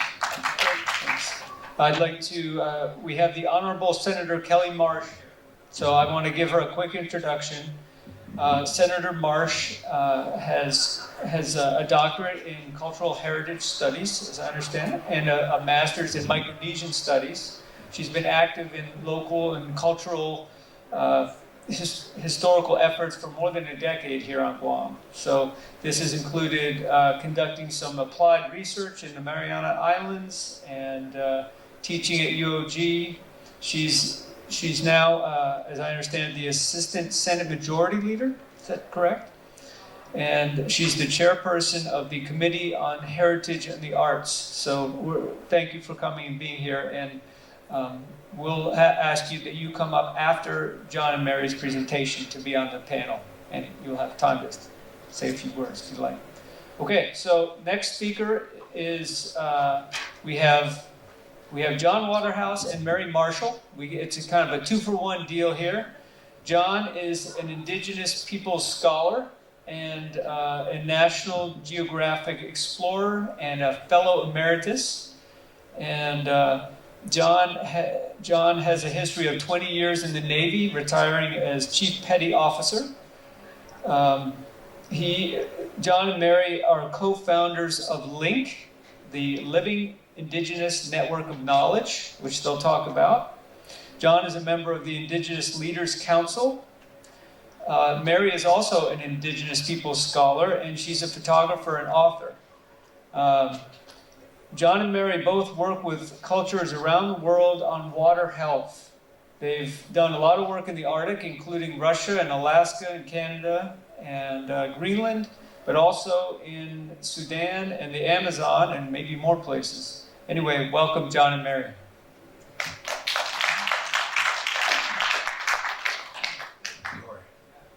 Let me just hang around here and talk to everyone.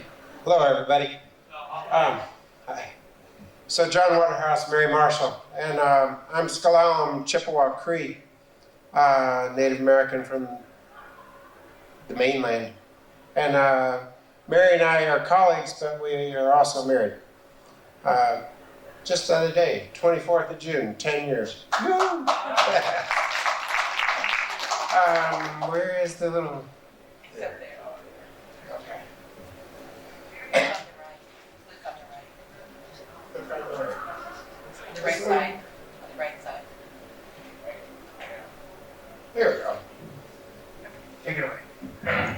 just want to thank the Chamorro people, the original people on these lands for being our hosts here today. Thank you to the people of Guam for having us and hosting this.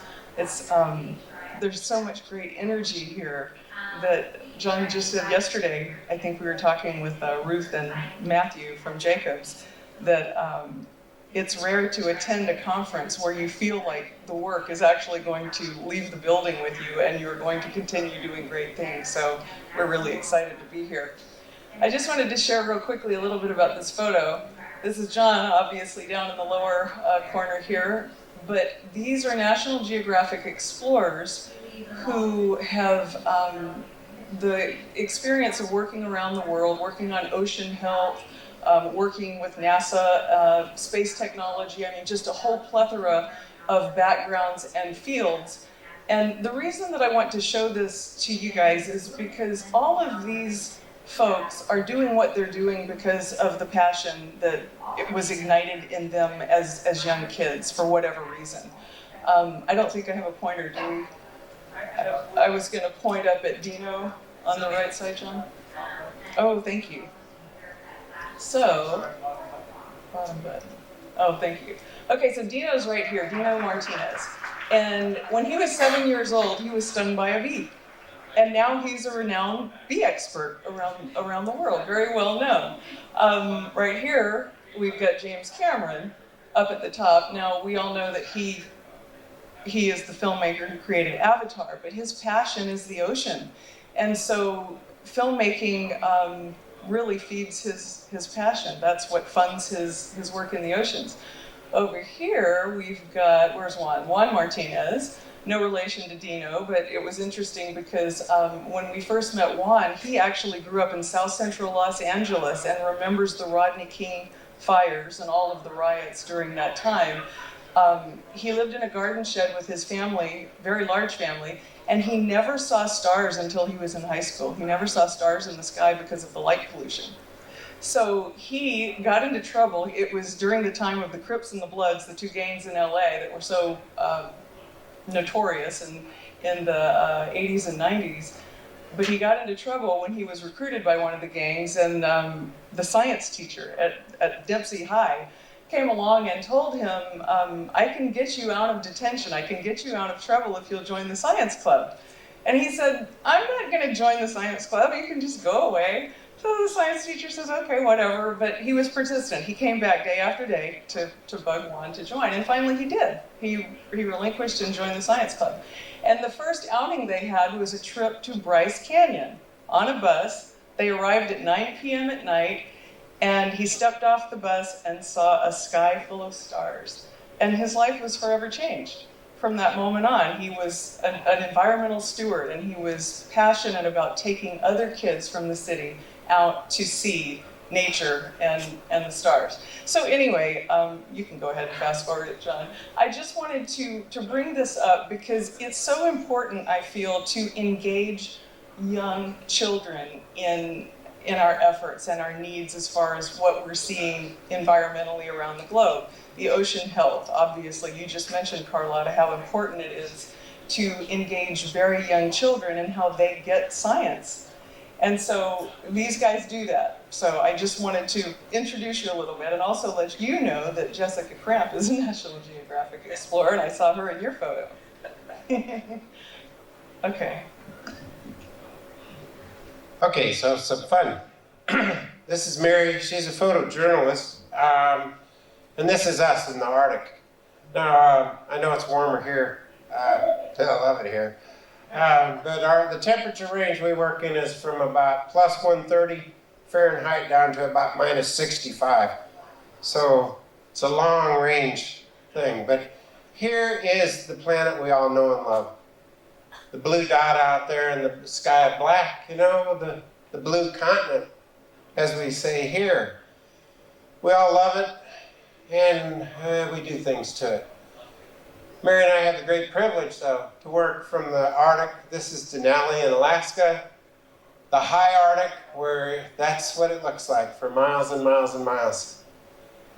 Or in the Amazonian basin with some incredible people. This area here is where they believe life comes from, and then when you die, this is where you go back to. Or in Africa, on the Zeraf River in South Sudan, there are indigenous people everywhere. And we have a long history. We're going to talk about indigenous people for just a moment, because our history is long. Our science is real.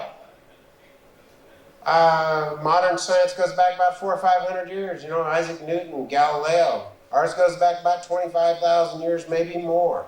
We'll get into that as we talk here.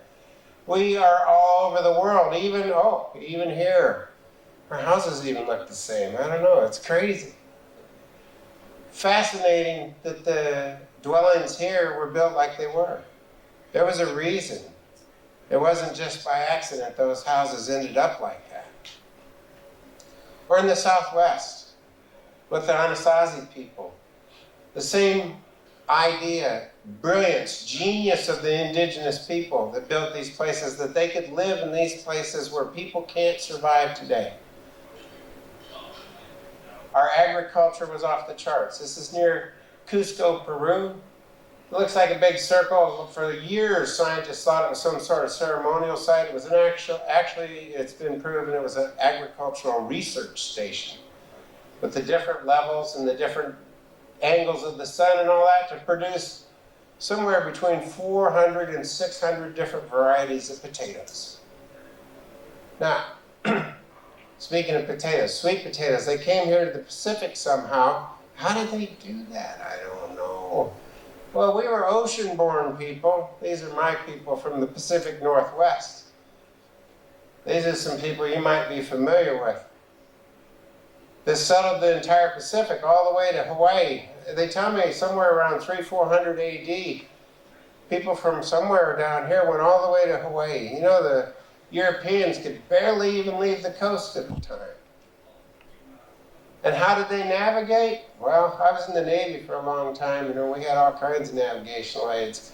These people had master navigators, traditional navigators. They didn't need a compass. They didn't need a GPS. And they sailed the entire Pacific.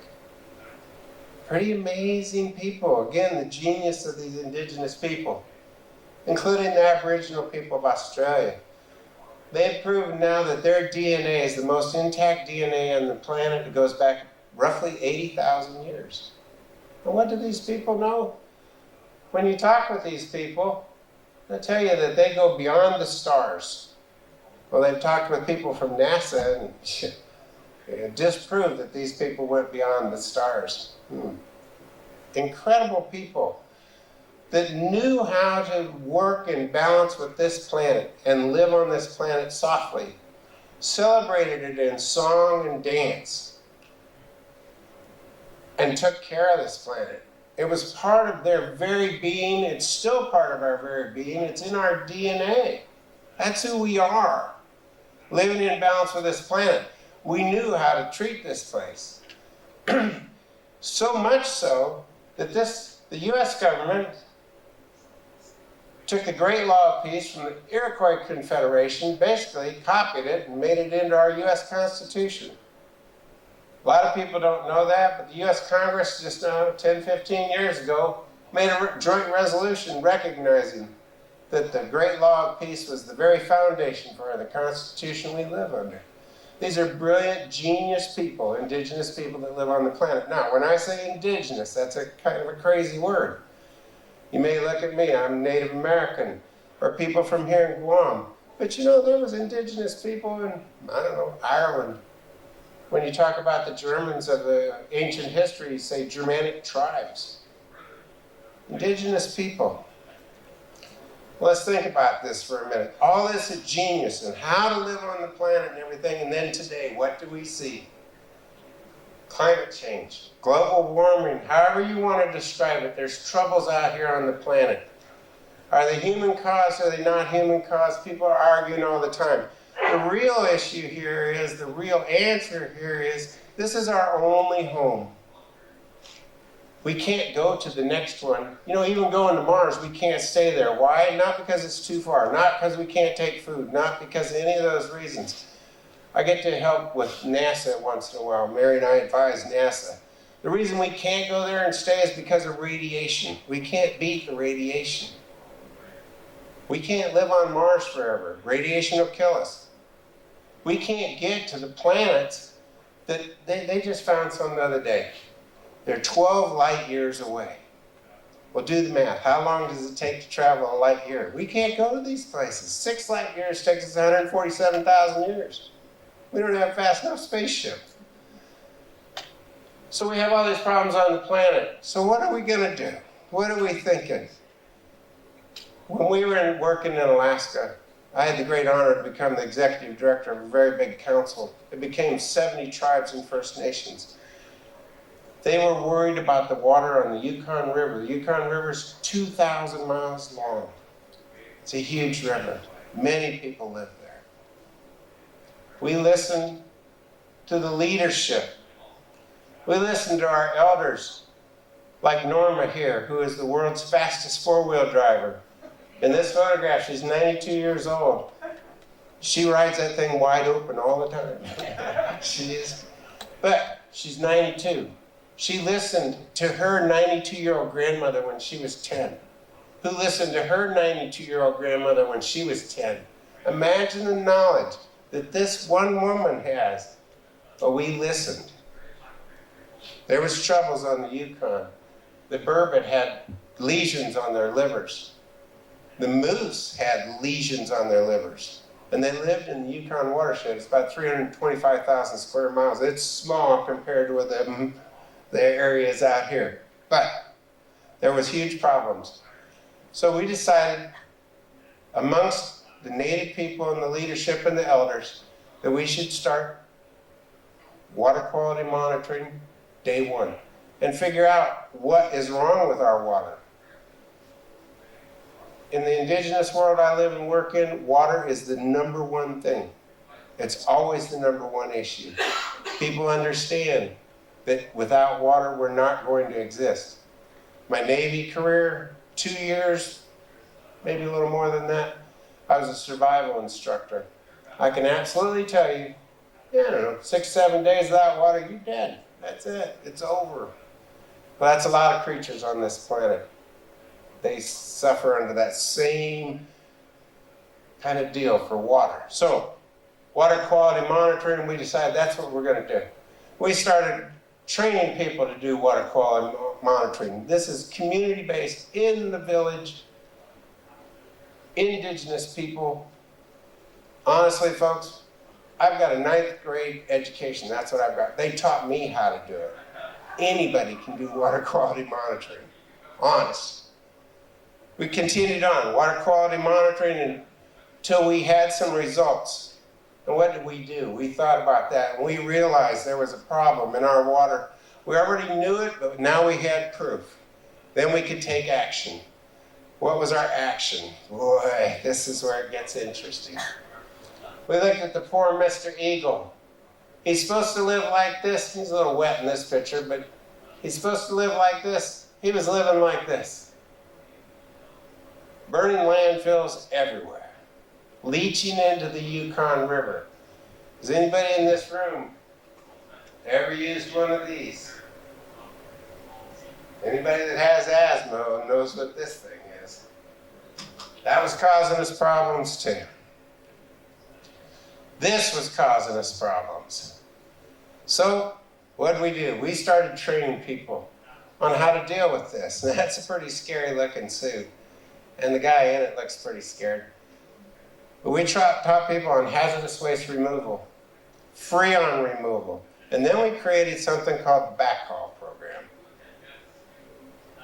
We enlisted companies from around Alaska, 22 companies, and then global companies. One of them even comes here, Crowley Marine Services, one of the largest movers in the world. Trains, airplanes, ships to remove the junk and the hazardous waste. Millions and millions and millions of pounds. People in the communities doing this. Removing all this, taking the freon out, taking the hazardous waste out safely, and we didn't dump it on somebody else. All of this stuff got recycled. These companies jumped in to help us, and how did we thank them? Hey, You guys have heard of the Super Bowl. Part of my career, I worked in the news. It was very short. I was a cameraman. I called them, Mary and I called them and said, what can we do? And they said, well, why don't we put them in the Super Bowl? I was shocked. They said, no, we can do a PSA. We did a 30-second PSA. It showed right before halftime in a very exciting game. As soon as it showed, we started getting phone calls from heads of those big companies saying, what the heck? And we put them, all 22 companies, in the Super Bowl. They were so excited. We had them hooked. Oh boy, did we have them hooked. The next year we had even more support, to the tune of millions of dollars to remove all this stuff. We can do that here in Guam. Honest, we can. Communication, though, became a big deal, and the youth in the future. Now, you see the kids with their cell phones, and I know we complain they're on them all the time, but it is their world, it is how they communicate, and they can teach our elders how to do it. There is not a continent we've been to that selfie and Instagram are not the words they use. They use those words all the time. Doesn't matter what language they speak. We have connected so many youth together through our virtual campfires using this technology to push this ahead, backhauls and water monitoring. We've recently created, it'll be out in August, a water quality monitoring app that will fit inside your iPhone. Smartphone, true. Android platform works the best, but iPhone works okay. You'll be able to take a picture of the water, a strip that you've dipped in the water, and in 3 minutes you will have your water quality results. They'll be into a common database that you'll be able to access on a computer. So please contact us. And if you don't have a connection when the photo is taken, it saves and uploads when you're connected again. So it's tamper-proof. But all of this that we do is to not have a future like this. This is it, Standing Rock. These kind of issues, water, people are already fighting wars over water. People are fighting wars over resources. We can recycle the resources and all that. We do not want to end up with a future like this. We want to end up with a future like this, where people are coming together to take care of the planet, no matter where we are, including the children, for a happy future that looks like this, not the conflict that we've seen. If everybody would stand up for a second, I'm going to get your commitment on this. I know you guys are into this, because you're in Guam, and you love this place. Just get next to somebody and put your hand up like this. Put it right up to somebody. So we can all connect. There you go. Yeah, just get your hands together like this. This is the commitment time. This is when we mean what we say. And we bring these youth together. Here, come on right over here. I'll keep talking. Because this is, go over here with these people. This is really important that we get this right. And I really mean we need to get it right. Yeah, we can hold on right here while I talk. Here we go. Because in the future, the tree people, and that's how we say it in native speak, the land people, the ones of the blue continent, all want to have a greater future with these people, the ones we're working for. So thank you.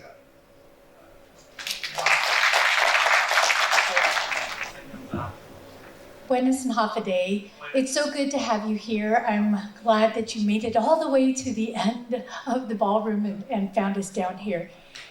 You know, I was very excited, and I've been excited for a couple of months ever since I was asked to be part of this panel. And I think it's because it's so incredibly important. So I do have a background in anthropology and Micronesian studies and cultural heritage. And anytime I get an opportunity to use those, I think it's a wonderful thing. And even being a legislator, I think that it's an excellent opportunity to put those to use. And so the ways that I've seen, it's been a bit of a learning curve for me over these 6 months. I've never done anything like being a politician before. I worked at the university, I worked at teaching in public schools before that, and those sort of jobs. I worked for 4 years down in Palau being a cultural anthropologist for the government So this was quite a shift for me.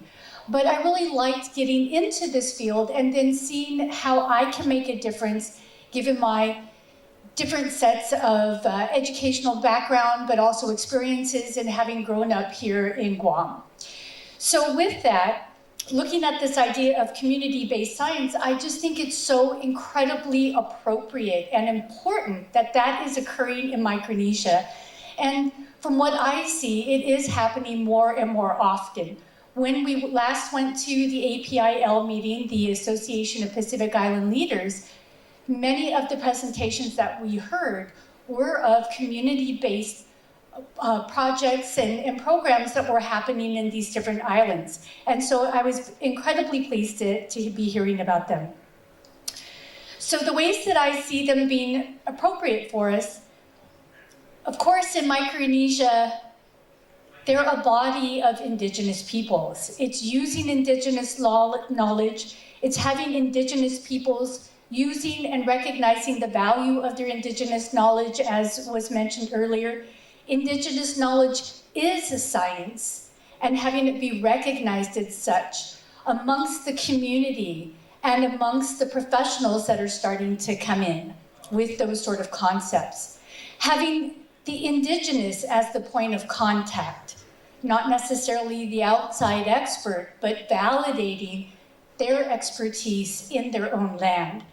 Having the indigenous as the scientists, especially in engaging the youth, so that they are growing up with these sort of concepts. And having the indigenous in control of the community and the environment. I should have said their community and their environment.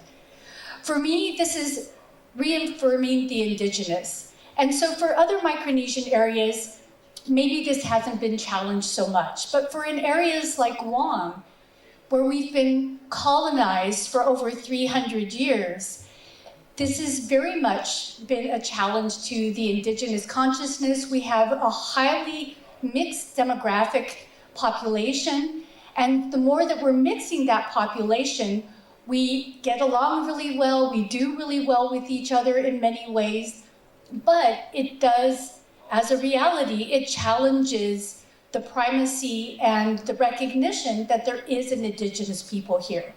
Many people have written that really in many ways, Chamorros become treated as yet another minority in the US system, and that really shouldn't be how we are thinking and treating each other here in their homeland. So for me, it becomes important because it is one of the many things that should be highlighting that we are here in an indigenous homeland. By going through this community-based science, it's reaffirming not only the indigenous, but that they are the appropriate authority. And it promotes the continuance of both of those in the face of all of these global changes. In a sense, it's a decolonized, decolonial sort of approach. So with that, I wanted to mention just briefly a couple of the pieces of legislation that I've been working on. And so part of this has been bringing together those elements of the environment and the culture and indigenous rights and trying to have them working together as much as possible. So in one of them, this one is one that I will be submitting. Where's the one that I just submitted? Let's start with the one that I just submitted. So that one is one on creating a sustainability comprehensive development plan. And what we're doing is we're updating the idea of a comprehensive development plan, but we're putting as much as possible these sustainable principles into it. So first of all, and some of these might seem like small changes, but in such a landscape, even small changes can make a big difference. We're working to have each and every piece of legislation, or well, I should qualify that for the most part, start off and have a Chamorro name. We work with the Commission Ifino Chamorro, and it's even longer than that, their entire name. But we work with them so that we have a Chamorro concept to the bill. We go through the bill with them, but then we are seeking a Chamorro name for the bill, so that concept is primary. And so in this one, some of the things that we've done in it is we're trying to be proactive rather than reactive. That's part of it. We're trying to be integrated more than ever before in these sustainable principles, so that it's not just every agency for themselves incorporating it however it is in their field that they're working with. But here's one part. So that when we're dealing with issues, maybe it's even tourism or other issues, we're looking at them supporting the Chamorro culture and cultural programs, as well as other community programs, so that we're tying in these different elements to that. When we're looking at sustainability, we're looking at concepts of looking at and considering disparities based on socioeconomic status, affordable and accessible health services, homelessness, and things like that. We want to make sure that those are there. We added in a whole new section called Indigenous Connections and Rights. This element shall reflect Indigenous Chamorro concepts of cultural and ancestral connections to heritage, land, sea, and air, the environment, and all that is native and endemic within it. The continuation of the Chamorro culture and cultural identity are predicated on the recognition and protection of Indigenous connections and rights to their homeland throughout the government of Guam. So those are some of the concepts that we put throughout this bill. And then in another one that we are just about ready to introduce, we've been working on this pretty much all of the 5 months. It's about 30 pages long. And this one is about creating a Native Flora Conservation Act. So with this, it does many, many things, some of them economic, some of them trying to spread and add the concept of conservation throughout the government. It's mandating the government to have at least 50% or more of native indigenous species in their landscapes.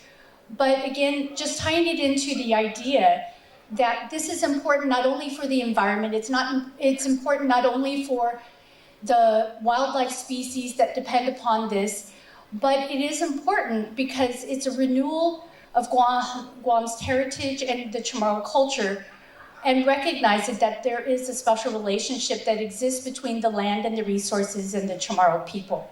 So in those sorts of ways, I think we can continue to do those things in legislation and just build on that, build on what other people before me have been doing, and just making sure that these concepts are spreading more and more throughout the government and all of our consciousness.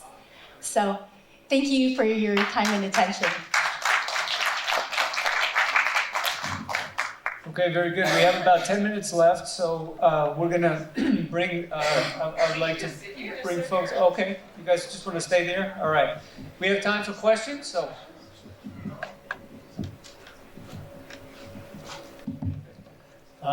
I just wanted to point out the fact that, you know, you have a lot of military installations here, and I'm certain, I know up in Alaska, up in Barrow and Sitka, there was a lot of communication cables loaded down with lead to try to keep everything down. Up in Barrow, they were just dumping equipment because they didn't want to haul anything away. We just had a major cleanup out at Pyramid Lake, Nevada, on our lake for obsolete munitions, so on and so forth. So there was funding available to the Department of Defense called the NALEP program. You might be familiar with that. I don't know if it's still alive or not, or if it's still being funded. But if there are significant areas, as the senator indicated about cultural resources or protecting cultural resources and species, this is something probably the military can take care of instead of burdening the residents and communities for paying for something like this. I think the senator has taken a great step forward in recognizing indigenous peoples because, again, this is something that goes back to all of our indigenous peoples, the stories, the celebrations, all of the ceremonies, and the way of life. And that's all been taken away from us. I don't care which tribe you're from or which nation you're from, we're still all indigenous people, and we've all been impacted. So the importance of that is sharing what has already been developed, and I think there's a lot of mainland federal laws that have already been approved by Congress for cultural resource protection. And I'm talking like NAGPRA, Native American Graves Repatriation Act, if there's steps and protocols that are followed if an inadvertent discovery of a body is discovered. And so those types of protections cannot be waived by anyone. It's federal law. So to enhance those laws and enforcement, they really should be identified. All of the cultural protection laws, the executive orders, so on and so forth, should be in some type of programmatic agreement with the people that you're working with. And it could be the Army, Navy, so on and so forth. It's federal law. I'm not really sure how it's set up here, if it could be rectified to become a state law. I think those are the challenges that you're going to have in the future for cultural resource protection. Thank you.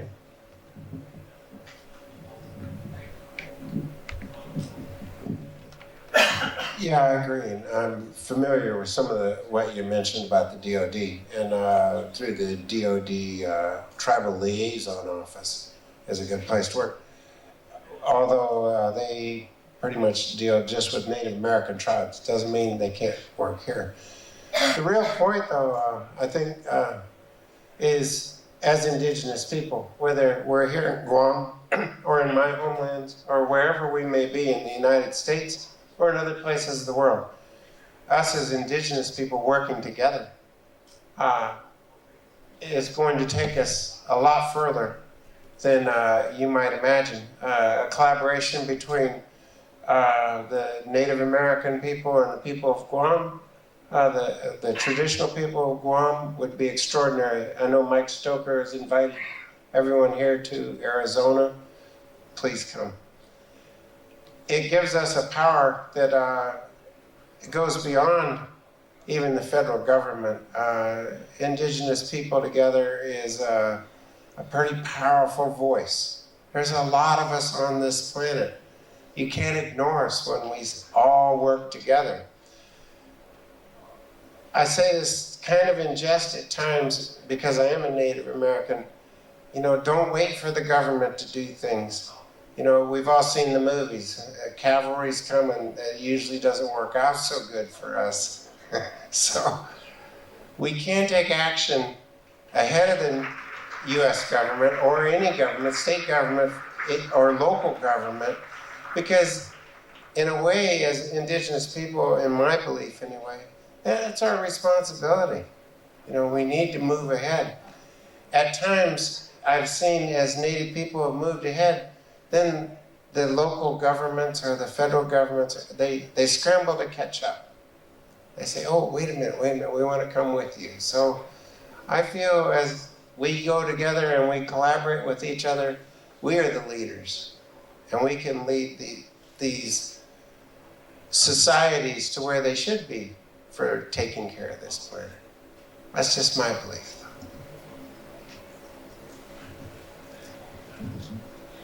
I appreciate what you were saying, and there were a few things that were running through my mind as you were going through that. So one of the issues that we're coming across here is, yes, there are federal laws in place, but with any law, no matter who writes it, it's hard to capture and enforce intent. There are intentions, but then a lot of times compliance becomes following the letter of the law. And so those are some of the issues that we've seen.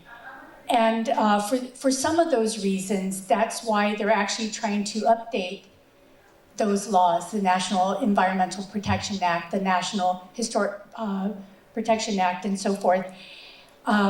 And so we're finding some gaps there. And then even with NAGPRA, it has good intentions, and I'm sure it does very many good things, but I've also done reading where part of that can become problematic, because then you have to prove through DNA that you have these connections, and it can become long, intensive legal battles as to whether you have the right to receive or have protection. So I think that there are benefits there, but I'm always looking for ways to build upon and looking for ways to strengthen. And with those federal laws, a lot of them say to consider, but it does not say to abide by. And again, we're running into some issues there. And with, I worked in Palau for 4 years as a government anthropologist there. And so some of what we looked at were these Western constructs that are tied in, I mean, naturally with a lot of US laws. And so in Palau, they have freedom as a sovereign nation to look at those Western laws and then to see if they can improve upon them, giving the consideration of their traditional customs and their traditional laws. So it's all really complicated. There's no easy solution. There's no perfect answer. But I just wanted to bring up some of that. And I agree that there are opportunities here, and some of where we're going at with this is to make it part of our daily lives, that we're caring about this, we're embracing it, and hopefully not looking at it as a burden, but something that we're doing for our grandchildren or something like that. But thank you for bringing that up. Can I respond? Sure. Just real quickly, I mean, the law was enacted in 1994. And so the law itself was written for the benefit of our native peoples and to get the inventories back from the 50s and 60s that were taken, from the reservations, given to museums, so on and so forth. But the law itself doesn't require DNA testing. This is what the anthropologists wanted to do and write themselves back into the law when Spirit Caveman, but the Kennewick Man that was located up in Washington. In Nevada, on my reservation, we have one of the ancient ones that's over 9,000 years old. 50 miles to the east, another 9,000-year-old. We were not going to challenge the Supreme Court with Kennewick because we would have lost everything. But the bottom line is it's based on preponderance of the evidence. That's the key phrase. So if you can demonstrate that it was associated, a funerary object was associated with the local tribes based on the preponderance of the evidence, then it was mandated that they had to return the remains.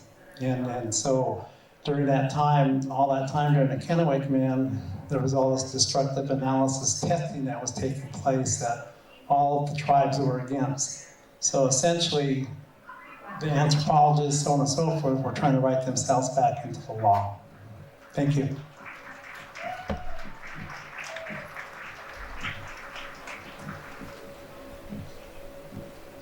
Good afternoon. My name is Lauren Atkins. I am an attorney with the World Bank, and I work mostly in the Pacific Islands. I have a question about how you think we can better design legal systems and laws to integrate traditional knowledge, indigenous rules, customary management systems. So we see across the Pacific Islands there are many dual systems in operation. So you'll have your transplanted laws from the US, the UK, or wherever, operating in a parallel with the customary laws of how you should be managing natural resources. Sometimes that creates conflict. Sometimes there's complementarity there as well. And I'm curious as to whether or not you have perhaps any examples of where you've seen these two systems effectively integrated for natural resource management, and if not, what you think maybe an effective system of integration would look like.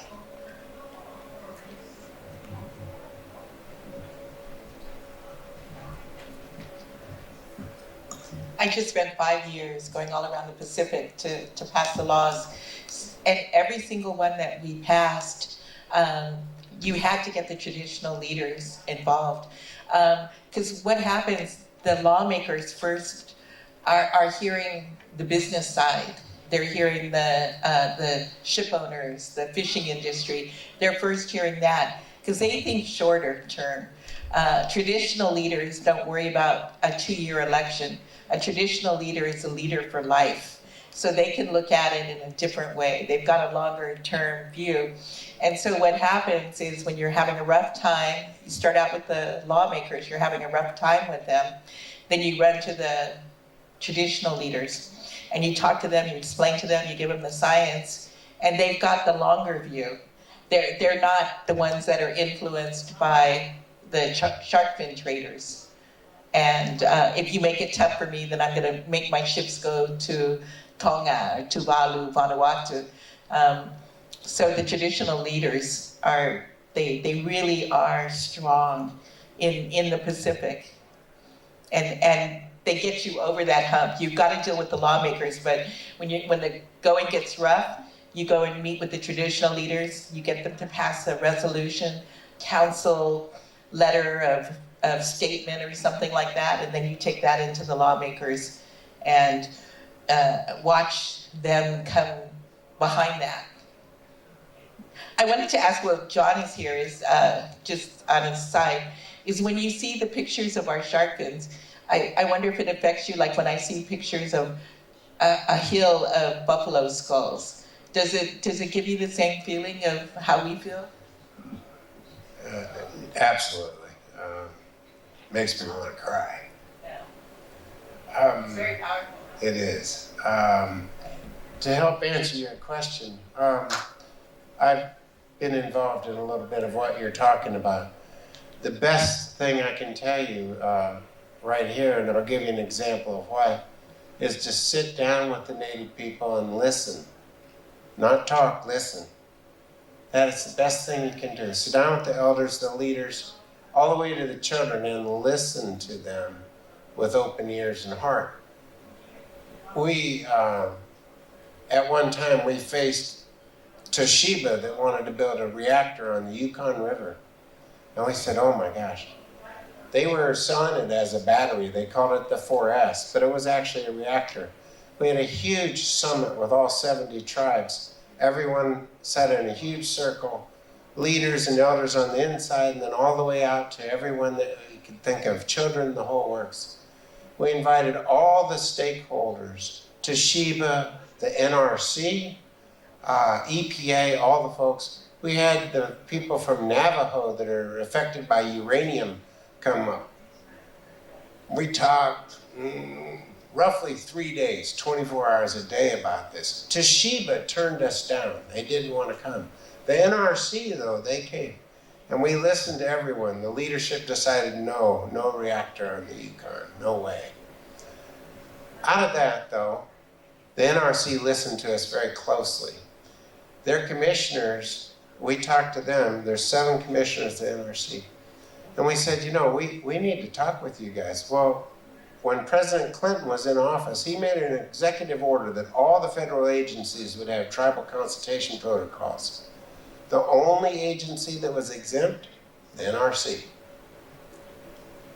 We talked to the commissioners and we said, well, wouldn't it be smart if we had a way to talk to each other? And they said, well, yeah, but we're exempt.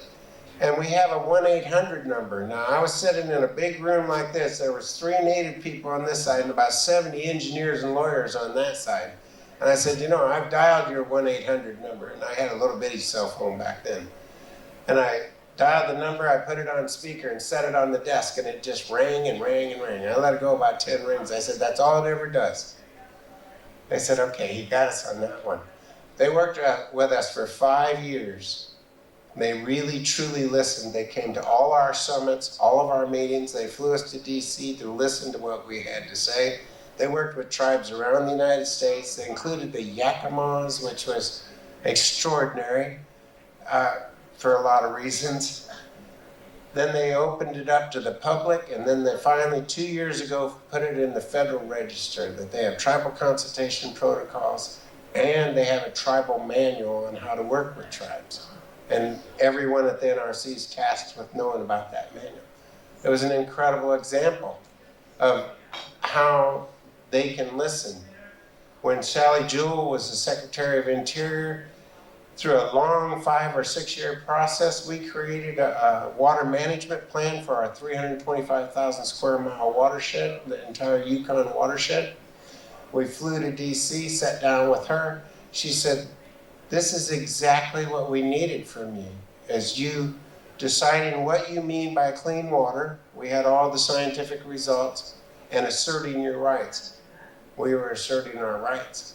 They sat and listened to us and said, this is what we are going to take into the federal government because we believe in what you believe and we want to keep clean water. The council that we were associated with, the U.S. government now uses their water quality results to judge the health of the Yukon River. So I encourage you as the World Bank to sit down with Native people and truly just listen to what they have to say and take it in over a long period of time. Don't make a snap judgment.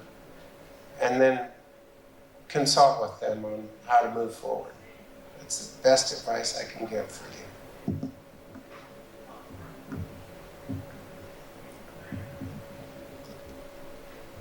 I have a lot to say, but I just wanted to ask about your app because we work on the reservations. We work with a lot of little kids, so that would be something we would love to have.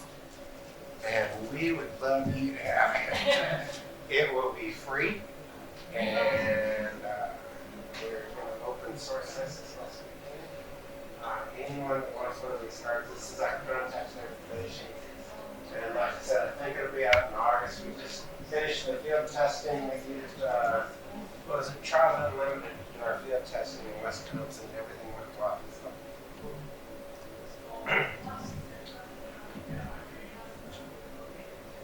Anthony and Maribel Kinata, thanks for your presentation and sharing your work. This is for everybody. One of my main activities that I focus on is reconnecting people, Guam residents, so I'm based here in Guam, to our natural resources. We live in a modernized society. A lot of time is spent in schools, not away from traditional places of learning, like with family, although that's done, just when they're at home, but they spend a lot of time at school. And here on Guam, we have a Western, an American school system. The schools have to abide by the standards. A big challenge we have is, just putting kids in the water, like taking them snorkeling. And there's this big fear for generations. Like I have aunties that don't know how to swim. Like that's very common to not even put your face in the water. So I guess because we're talking about laws and things like that, what are some of the ways that you think we can kind of change those, like systems, the school system, so that it makes it a little easier rather than it being only optional, because it's only really the families or teachers that go the extra mile because they want that experience for their children, that actually do it or participate. And because this is coming from a water safety point of view, so that they can reconnect, not fear it, and then really see, we talk about the science, it just makes a stronger impression to go in the water than to, see it on photos, and just grows that appreciation. So have you guys dealt with that, or how would you work with the school system to, I guess, promote it or make it easier?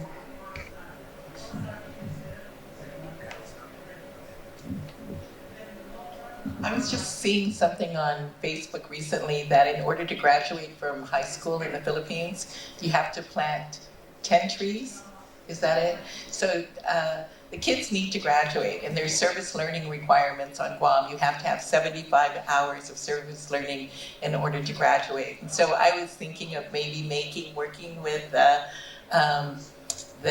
Azuda Foundation. We have the website doing service learning, but to come up with a program, Merida, if you came up with a program on how they could learn to swim and get incentives, and they could turn that into a service learning program. I don't know exactly how it could be done, but in order to graduate, they get very motivated with that graduation. And it's from middle school to high school, and those are kind of the older years where you're not throwing a 4-year-old in the pool. You know, a 16-year-old needs credits to graduate. It might be something that you could incentivize, if you will. I also am shocked. My whole family, we're swimmers. I'm so shocked that my cousins and my aunties and uncles, if they fell out of the boat, they'd be in trouble. If you could get them in the boat. Oh, just really briefly, you know, it makes me think of in Palau they have something called the Abil Society. And I know here for Humatic, they have talked about making some sort of community-based interactive schooling program there. And so I definitely think that there's room to be building on those kind of concepts of introducing all kinds of traditional skills, having people see the value in it, getting them to be the next generation of scientists and other people that we need in our islands, and building on those kind of skills. But I do also like the idea that Carlotta is bringing, is leveraging the need to graduate in the service program that we do have already here. Yeah. So right now you're talking about my favorite group of people, the students, and I love talking to them. But for the swimming, a lot of people don't know this. There's a group in the United States called Campfire. Have you ever heard of that? I'll write it down. They have a website. It's odd, somewhere back in the history, there was a big flood in the United States, a whole bunch of people drowned. Campfire was sitting around going, well, what can we do to help? And they decided, in their infinite wisdom, they should teach people to swim. So they will send people here to teach people to swim. It's awesome. They'll leave them here 3 or 4 months at a time. Wait a minute. Then, as far as the school districts go, please send us an email.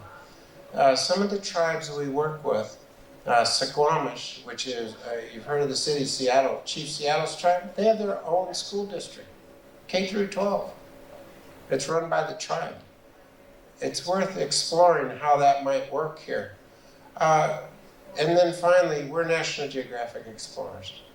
You should maybe send us an email. There are grant opportunities for someone just like you to do educational opportunities for youth. And they're not that difficult to get your hands on. So, go ahead. I just want to add real quickly, not to contradict what Carlotta said. I think that's a brilliant idea for incentive, but I think that swimming for children is almost like dentistry. If you listen to your parents and hear their fear about swimming, then you're going to be afraid too. So catching a child when they are very young, say elementary school age or even prior to, and teaching them to swim at that point is so easy. It's like downhill skiing. I lived in Alaska for many years, and it's just easier learning those types of things when you're a very small child. Also, the whole issue of getting the parents to rethink their fear about the water and not encourage their children to be afraid. In Alaska, not many people swim because instead of lakes, there are rivers with strong currents, and so people just don't naturally learn to swim. There aren't beautiful still coves like you can find along the shoreline here, and so that is a common issue around the world with indigenous groups. Yes, and it's very cold water. I have a quick one. So here on Guam, the local indigenous people are the Chamorros, right? So more and more these days, though, we're seeing the climate-induced migration, right? Coming from other islands, whether it's from an atoll that's being impacted by sea level, or an island that's economically impoverished, so the people are coming to the nearest big island with an economy, on Guam. So I think that there needs to be room for other indigenous peoples to be recognized here on Guam, even though this may not be their homeland. I'd be interested in any thoughts. From here, I'm going to a meeting in one of our villages to deal with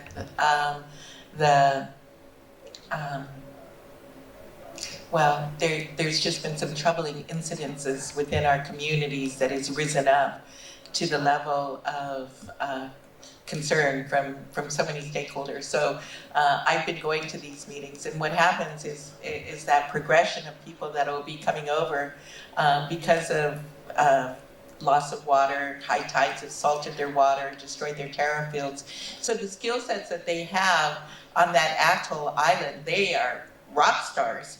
They can make a canoe, they can catch their fish, they can grow their own food, and then when they come here, their self-esteem takes a beating because now they're in a money economy, and because you can carve a canoe and you can grow taro doesn't give you money. You have to have money. So then their self-esteem, they could be really strong, skillful person there, and now they come here and you see them reeling around with a 6-pack of beer at 10 o'clock in the morning on the side of the street, troubled. So, and going deeper into that. And so we, our government, our communities are grappling with it. I have a two-prong approach. I grapple with it on this side as a leader of Guam, running a nonprofit. But that's also the reason why I have this effort of delivering humanitarian cargo and to these outer islands to help them survive so that they can stay there. But there is a jostling period that's going on right now, and every time there's a wave of people coming over, there's a jostling period till we learn their ways, they learn our ways, and we kind of all settle in.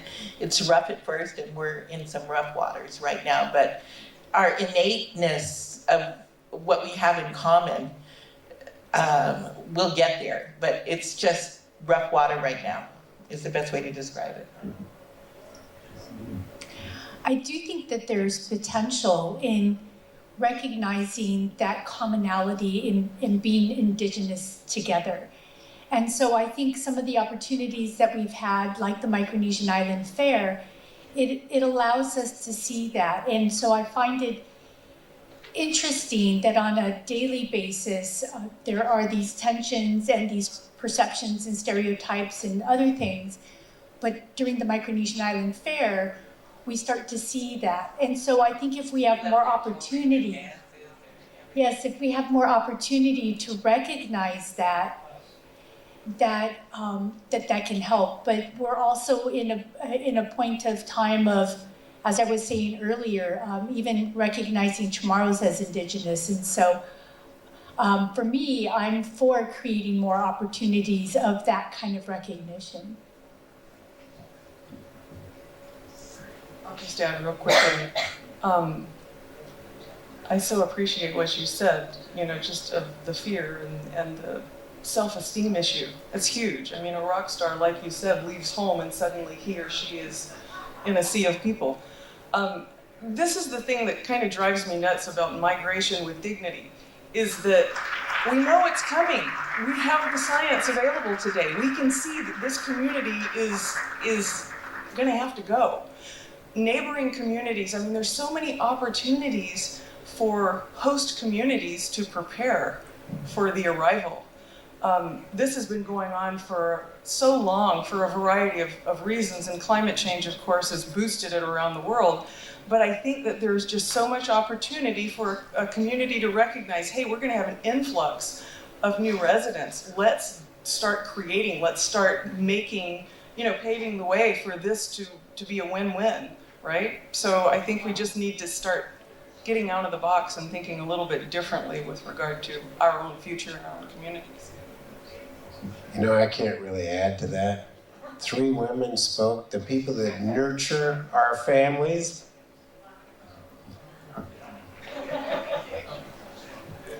All right, I think our time's up here, guys. Thank you very much for coming. Thanks. Big round of applause for our speakers.